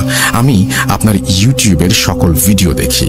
করোনা পরিস্থিতির জন্য স্টুডিওতে গিয়ে ঘটনা বলাটা আমার পক্ষে সম্ভব হচ্ছে না। আমি চাই আপনি আমার ঘটনা পড়ে শোনান। এই সত্যি ঘটনাটি শুধুমাত্র Bhoot.com এর শ্রোতাদের জন্য লিখছি। আমার লেখার মধ্যে কোনো ভুল হলে মাফ করবেন। আমার নাম রোহান খান, বগুড়াতে থাকি। এই হৃদয় হিম করা সত্যি ঘটনাটি আমার নানার কাছ থেকে শোনা, আর এই ঘটনাটি ঘটে আমার নানার সাথে। প্রসঙ্গত আমার নানার নামটা আমাকে এখানে গোপন রাখতে হচ্ছে। আমার নানারা ছিলেন দুই ভাই। আমার নানা ছিল বড়, আর একটা নানা ছোট ভাই ছিল। ঘটনার সাল ছিল 1975-76। ঘটনার জায়গাটি হচ্ছে বগুড়া এবং বগুড়ার কোনো একটি জায়গা। সে সময় যোগাযোগ ব্যবস্থা তেমনটা ভালো ছিল না। আমার নানা শীতের মধ্যে খেজুর গাছ থেকে রস সংগ্রহ করতেন। সেই রস দিয়ে গুড় বানিয়ে বাজারে বিক্রি করে পুরো শীতের সিজনে তার সংসার চালাতেন। আমার নানাদের বেশ অনেক খেজুর গাছ ছিল, বেশ সুখেই তাদের দিন পার হচ্ছিল, কিন্তু বেশি সুখ নাকি কপালে সয় না। নানা বিকেলে প্রতিটা গাছে মাটির হাড়ি লাগিয়ে আসতেন খেজুরের রস সংগ্রহ করার জন্য, আর ভোরে সেগুলো গাছ থেকে নামিয়ে নিয়ে আসতেন। তারপর সেগুলো গুড় আর লালি বানিয়ে বাজারে বিক্রি করতেন। আমার নানাকে রস সংগ্রহ করতে তার বন্ধু বাসেদ সাহায্য করতেন। প্রতিদিনের মতোই ভালোই চলছিল সবকিছু, কিন্তু সমস্যা হলো কিছুদিন থেকে। আমার বড় নানা আমার বন্ধু বাসেদ মিলে একদিন বিকেলে গাছে খেজুরের রস নামানোর জন্য মাটির হাড়ি লাগাচ্ছিলেন। বিশাল বড় একটা পুকুরের পাড় দিয়ে সেই খেজুর গাছগুলো, আর গাছগুলো থেকে পুকুর পাড় থেকে একটু দূরে জঙ্গলে। আমার নানা সেই জঙ্গলে গাছে মাটির হাড়ি লাগিয়ে বাসায় ফিরলেন, আর খুব ভোরে উঠে গেলেন সেই রস সংগ্রহ করতে। কিন্তু হাড়ি গাছ থেকে নামানোর পর দেখলেন পুরো হাড়ি ফাঁকা, একটুও রস নেই। আর আমার নানা অবাক হয়ে গেলেন, এত শীত আর কুয়াশা, তবু একটু রসও হাড়িতে জমা হয়নি। কিন্তু অবাক করা বিষয় এটা যে শুধুমাত্র জঙ্গলের ভেতর যে গাছগুলো, শুধু সেই হাড়িগুলো ফাঁকা, আর পুকুর পাড়ের গাছগুলোর হাড়িতে রস ভরে গেছে। আমার নানা 7-5 না ভেবে আবার বিকেলে গাছগুলোতে মাটির হাড়ি লাগিয়ে আসেন, কিন্তু আবার সেই একই ঘটনা ঘটে। পুকুর পাড়ের গাছগুলোতে হাড়িতে রস ভরে যায়, আর জঙ্গলের গাছগুলোতে হাড়ি ফাঁকা। তখন আমার নানা ভাবলো হয়তো এইটা কেউ দুষ্টুমি করে রাতে জঙ্গলের খেজুরের রসগুলো চুরি করে খাচ্ছে বা নিয়ে যাচ্ছে, কিন্তু আশেপাশে কোনো বাড়িঘরও নেই। তখন নানা আর বন্ধু মিলে ঠিক করলেন তারা 1 সপ্তাহ পর রাতে কিছুটা সময় পাহারা দেবেন। যেই ভাবা সেই কাজ। প্রথম সপ্তাহে আমার নানা পাহারা দিলেন, কিন্তু কিছুতেই কোনো সমাধান পাচ্ছিলেন না। পরের সপ্তাহে নানার বন্ধু একাই ঠিক করলেন যে রস চুরি করে তাকে হাতে নাতে ধরবেন, এবং সেইভাবে তিনি হ্যারিকেন আর একটা লাঠি নিয়ে সেই জঙ্গলে গেলেন পাহারা দিতে। সময় পার হয়ে যাচ্ছে, কিন্তু কাউকে দেখতে পাচ্ছেন না। ঠিক করেন বাড়িতে ফিরে আসবেন। হঠাৎ তিনি খেয়াল করলেন কেউ একজন গাছে হামাগুড়ি দিয়ে উঠছেন। তিনি ভাবলেন আজ তোর একদিন কি আমার একদিন। এইভাবে তিনি লাঠি আর হারিকেন নিয়ে এক দৌড়ে গাছের কাছে চলে যান। কিন্তু হারিকেনের মিটিমিটি আলো আর জ্যোৎস্নার আলো যেটা দেখলেন সেটা দেখার জন্য তারা মোটেও প্রস্তুত ছিলেন না। তিনি দেখলেন মানুষের মতো একটা অবয়ব গাছ থেকে নেমে আসছে, আর বুঝতে বাকি রইল না যে আজ কপালে অনেক খারাপ কিছু ঘটতে যাচ্ছে। তিনি অনুভব করলেন তার পুরো শরীর অবশ হয়ে যাচ্ছে। তিনি ধীরে ধীরে মাটিতে বসে যাচ্ছেন, আর সেই অবয়বটা গাছে হামাগুড়ি দিয়ে এগিয়ে আসছে। তারপর তিনি এটা দেখে নিজেকে আর সামাল দিতে না পেরে সেন্সলেস হয়ে যান। তারপর তিনি নিজেকে আবিষ্কার করলেন তার নিজের ঘরে। তিনি জানতে চাইলে আমার নানা বলেন যে তিনি গাছ থেকে হাড়ি নামাতে গিয়েছিলেন, তখন দেখলেন সে গাছের নিচে তিনি সেন্সলেস হয়ে পড়ে আছেন। তখন আমার নানা তাকে বাসায় নিয়ে আসেন। তারপর তার সাথে যে সমস্ত ঘটনা ঘটে সেগুলো তিনি খুলে বলেন। কিন্তু সেই ঘটনার পর থেকে বাসেদ এতটা ভয় পায় যে তার প্রচন্ড জ্বর আসে। তাকে অনেক কবিরাজ ডাক্তার দেখানো হয়, তবুও তার জ্বর কমে না। তার কিছুদিন পরে বাসেদ মারা যায়। নানার কাছের বন্ধুর মৃত্যু নানা মেনে নিতে পারেননি। তারপর থেকে বাসেদকে সেই পুকুর পাড় থেকে একটু দূরে তাকে কবর দেয়া হয়। এই শোক থেকে বেরোতে না বেরোতেই নানার বেশ কয়েকটি দিন সময় লাগে, কিন্তু এইদিকে ঘরের খাবারও শেষ হয়ে যাচ্ছিল। তাই তাকে আবারও রস সংগ্রহ করতে যেতে হয়, গুড় বানিয়ে বাজারে বিক্রি করতে হবে সংসার চালানোর জন্য। ঘটনা এখানেই শেষ হলে পারত, কিন্তু শুরু হলো নতুন সমস্যা। আমার নানা রাতে অনেক খারাপ খারাপ স্বপ্ন দেখতে শুরু করলেন। তার বন্ধু বাসেদ তাকে স্বপ্নের মধ্যে নিয়ে যেতে আসে। জানালায় ঠক ঠক আওয়াজ, একা একা দরজা খুলে যাওয়া। তারপর নানা এসব কথা তার পরিবারের সঙ্গে শেয়ার করেন। পরিবারের সবাই তাকে বলেন বন্ধুর কাছের বন্ধুর মৃত্যু হলে অনেকে মেনে নিতে পারে না, আর সেটা আমার নানাও মেনে নিতে পারছেন না। এইসব মনের ভুল বলে সবাই ভুলে যেতে বলেন, কিন্তু নানা বুঝতে পারেন এটা কোনো ভুল না। তারপর থেকে নতুন সমস্যার মুখোমুখি হতেন তিনি। রাতে খেজুর গাছ থেকে রস সংগ্রহ করতে গেলে পেছন থেকে বাসেদের কণ্ঠে কেউ ডাকে। আগের মতো হাড়িতে রস হয় না। এদিকে শীতও শেষ হয়ে আসছিল। এখন নানা ভাবল যে আর কিছু রস সংগ্রহ করবেন না তিনি। নানা সেই রাতে রস সংগ্রহ করতে গিয়ে যা দেখলেন সেটা দেখার জন্য তিনি প্রস্তুত ছিলেন না। মানে ওই দিনের পরে তিনি রস সংগ্রহ করতে হতে চাননি। তিনি দেখলেন তার বন্ধুর কবরের ওপরে ছোট্ট একটা আলো নিভছে, জ্বলছে, দূরে আসছে, কাছে যাচ্ছে। এই সব দেখে তিনি তাড়াতাড়ি করে রসের হাড়ি সংগ্রহ করতে শুরু করলেন। কিন্তু সময়টা যেন খুব কম ছিল। হঠাৎ তিনি দেখলেন কবরের পাশে কেউ একজন একটা সাদা কাপড় পরে বসে আছে। পরিষ্কার জ্যোৎস্নার আলোতে তিনি স্পষ্ট বুঝতে পারলেন। নানা বাসায় যাওয়ার জন্য রওনা হতেই তাকে পেছন থেকে বাসেদের কণ্ঠে কেউ ডেকে উঠল, মাজেদ, আমায় ছেড়ে যাস না। নানা চমকে গিয়ে পেছনে তাকাতেই দেখেন বাসেদ নানার ঠিক পেছনে। নানা ভয়ে এই মাঘ মাসের শীতেও শরীর পুরো ঘামে ভিজে গেল। হঠাৎ বাসেদ তার হাত ধরে বলছে, আমার সাথে চল, আমার একা থাকতে কষ্ট হচ্ছে, তুই আমার সাথে চল, আমি তোকে নিয়ে যেতে এসেছি। এই কথা শোনার পর আমার নানা নিজেকে আর ধরে রাখতে পারলেন না। কখন তিনি সেন্সলেস হয়ে গেছেন তিনি নিজেও বুঝতে পারেননি, তিনি নিজেও জানেন না। কিন্তু তিনি যখন বুঝতে পারলেন যে দূর থেকে ফজরের আজান শোনা যাচ্ছে, তখন তিনি আবিষ্কার করলেন তাকে তার নিজের বাড়িতে। হুজুরকে সব ঘটনা খুলে বলার পর তিনি বলেন ওটা একটা বদ জিন ছিল। বাসেদ তার নানার অনেক ক্ষতি করতে চেয়েছিল, তারই শিকার। পরবর্তীতে নানা কিন্তু তার ভাগ্য ভালো যে কিছু করতে পারেনি। তারপর সেই হুজুরের চিকিৎসাতে নানা আস্তে আস্তে সুস্থ হয়ে ওঠে। এটাই ছিল আমার নানার সাথে ঘটে যাওয়া ঘটনা। বিশ্বাস করা বা না করাটা আপনার ব্যাপার। আমার নানা এখনো বেঁচে নেই, আল্লাহ তাকে যেন জান্নাতবাসী করেন। ভালো থাকবেন সবাই, আর আমার জন্য দোয়া করবেন। আমার কাছে আরো অনেক ঘটনা রয়েছে, গ্রামের ঘটনা, সুন্দর ঘটনা। সময় করে লিখে পাঠাবো। আসসালামু আলাইকুম। রোহান খান, নামাজগড়, বগুড়া। আমরা চলে যাব আমাদের পরবর্তী ঘটনা। এটাই ছিল ঘটনা। আশা করছি আপনাদের ভালো লেগেছে, এবং আমি জানি যে আপনারা যারা শুনছেন তারা অনেকেই হয়তো বাইক চালান, এবং বাইক রিলেটেড একটা ঘটনা শুনে আসলে কেমন হয়। মাঝে মাঝে কিন্তু আমরা বাইক রিলেটেড এরকম অনেক ঘটনা পাই, তাই না? তো আমরা পরবর্তী যে ঘটনাটি শুনবো সেটি বাইক রিলেটেড একটি ঘটনা। আশা করছি যে এই ঘটনাটিও আপনাদের ভালো লাগবে এবং এই ঘটনাটিও আপনাদের সমানভাবে আনন্দ দেবে। চলুন কথা না বাড়িয়ে আমরা বাইক রিলেটেড ঘটনায় চলে যাই, এবং 31 অক্টোবর মনে করিয়ে দিই হ্যালোইন।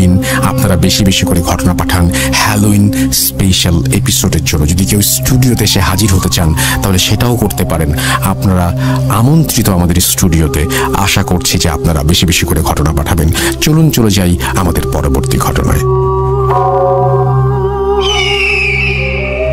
আসসালামু আলাইকুম রাসেল ভাই।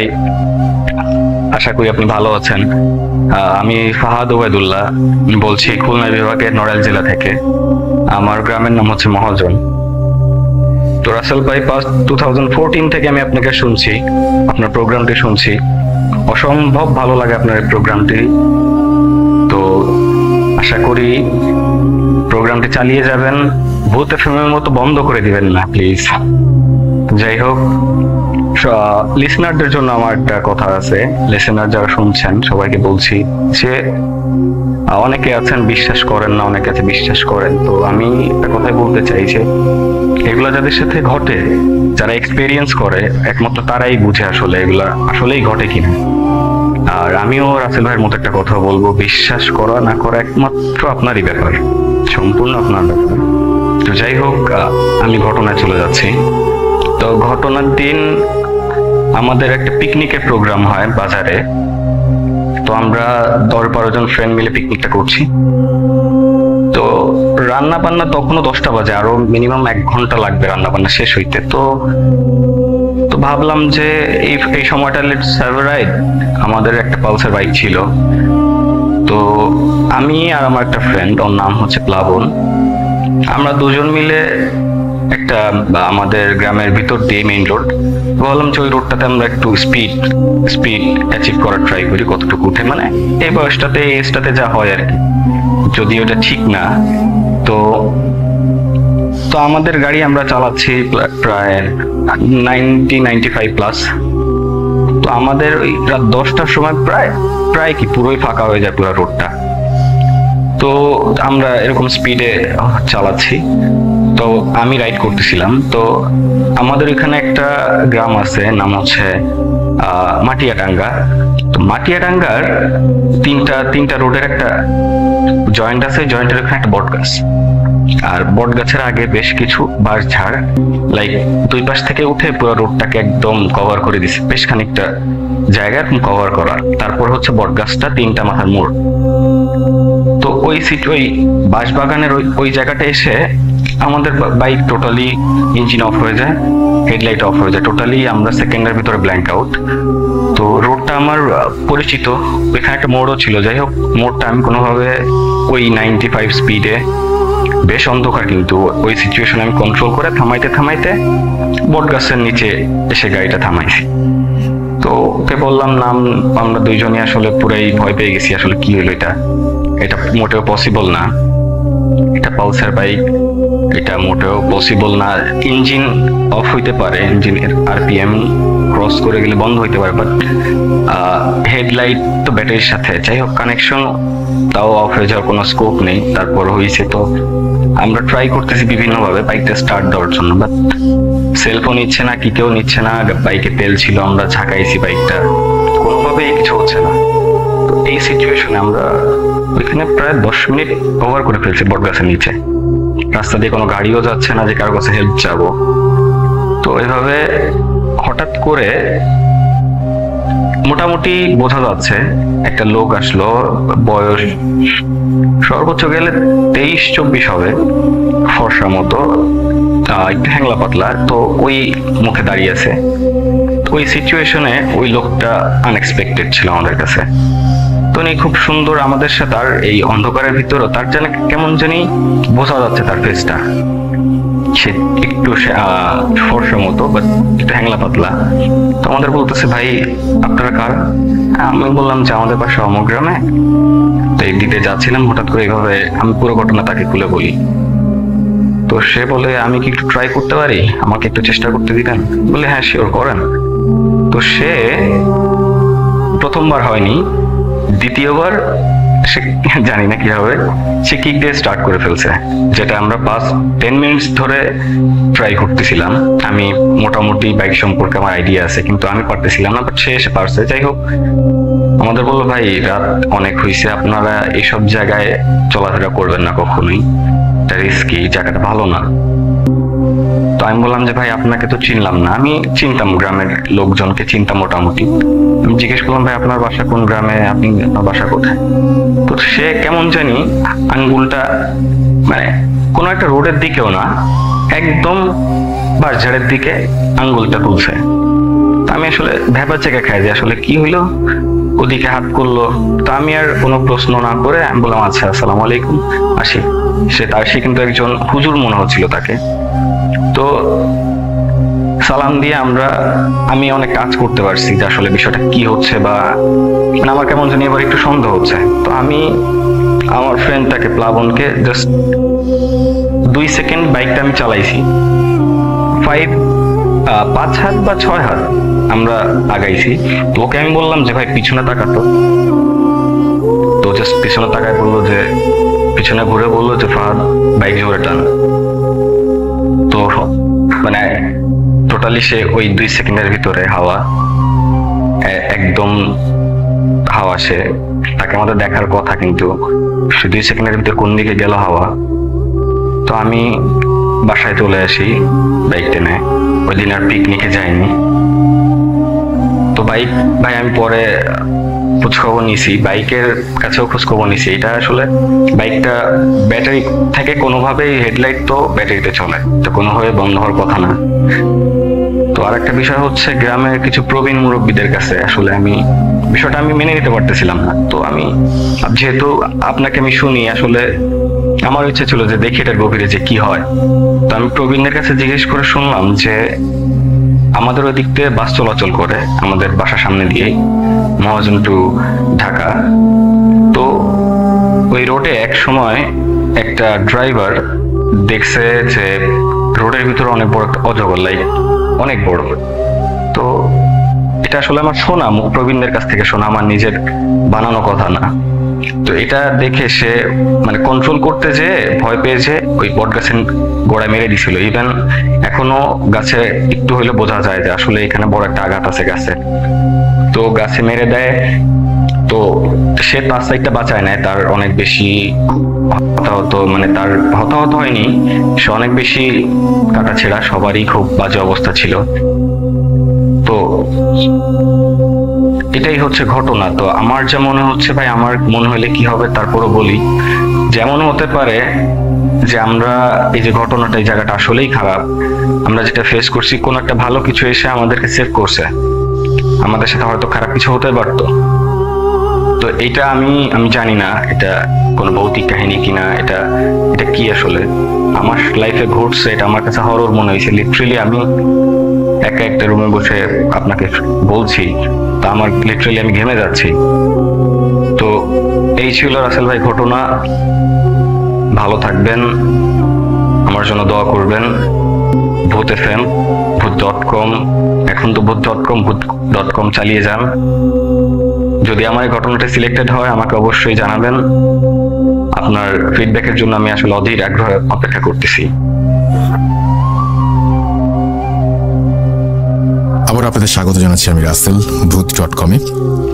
আশা করছি আপনাদের ঘটনাগুলো আজকে আনন্দ দিতে পেরেছে। সামনে হ্যালোইন, আপনাদের ঘটনার প্রত্যাশী আমরা, এবং আশা করছি যে আপনারা ঘটনা পাঠিয়ে দিবেন খুব দ্রুত। এবং সেই ঘটনা পাঠাতে হলে আমাদের ইমেল অ্যাড্রেস মনে রাখতে হবে। আমাদের ইমেল অ্যাড্রেস হচ্ছে russell.booth.com@gmail.com। আপনার নাম, ঠিকানা এবং ফোন নাম্বার সহ আপনার জীবনে ঘটে যাওয়া বা আপনার জানা সেরা ঘটনা লিখে পাঠিয়ে দিন আমাদের কাছে। ঘটনার শুরুতে অবশ্যই উল্লেখ করুন যে ঘটনাটি আপনি স্টুডিওতে এসে শেয়ার করতে চান, নাকি আপনি চান আপনার ঘটনা আমরা পড়ে শোনাই। যারা দেশের বাইরে রয়েছেন তারা সরাসরি অডিও ক্লিপ পাঠাতে পারেন বা লিখেও পাঠাতে পারেন ঘটনাটি। আপনাদের লেখা যেমন চমৎকার, আপনাদের অনেকের বলা চমৎকার। একটা চমৎকার ঘটনা আমি এই সপ্তাহে ফেলে দিয়েছি, যেটা ফেলে দেওয়া একেবারেই উচিত হয়নি, কিন্তু যিনি রেকর্ড করেছেন তিনি রাস্তার মাঝখানে হয়তো করেছেন, চারিদিকে অনেক হর্ন, অনেক গাড়ির আওয়াজ, দেশের বাইরে করেছেন তিনি। হয়তো ওইটুকু সময় তিনি ফ্রি মানে ছিলেন, বা ওইটুকু সময় তিনি আলাদা করে রাখতে পেরেছিলেন ভূত.com-এর জন্য। I am really sorry, but মানে আপনারা কি হয়তো শুনতে পেতেন না। আমি তাকে রিকোয়েস্ট করেছি আবার নতুন করে ঘটনাটি একটি কোয়াইট প্লেসে রেকর্ড করে দেওয়ার জন্য। তো যাই হোক, আমাদের সামনে হ্যালোইন এবং সামনে লাইভ, সো আমরা অনেক বেশি এক্সাইটেড। আশা করছি আপনারাও excited, because this is your show and মানে you have to be excited for this, right? এবং আমি জানি যে এক্সাইটিং লাগছে আপনার কাছেও আমার মতোই। তো যাই হোক, কথা হবে আবারও আগামী সপ্তাহে। বুঝতেই পারছেন আজকে একদম শেষ সময়ে চলে এসেছি। অনেকগুলো ঘটনা আজকে শেয়ার করলাম, জানি না কেমন হয়েছে। যদি খারাপ হয় মাফ করে দেবেন, আর যদি ভালো হয় তাহলে অবশ্যই আরো বেশি আমাদের উৎসাহিত করবেন। আমার পরীক্ষা কেমন হলো জানার প্রত্যাশায় আমাদের ফেসবুক পেজে লিখতে পারেন www.facebook.com/russell.স্বাধীন।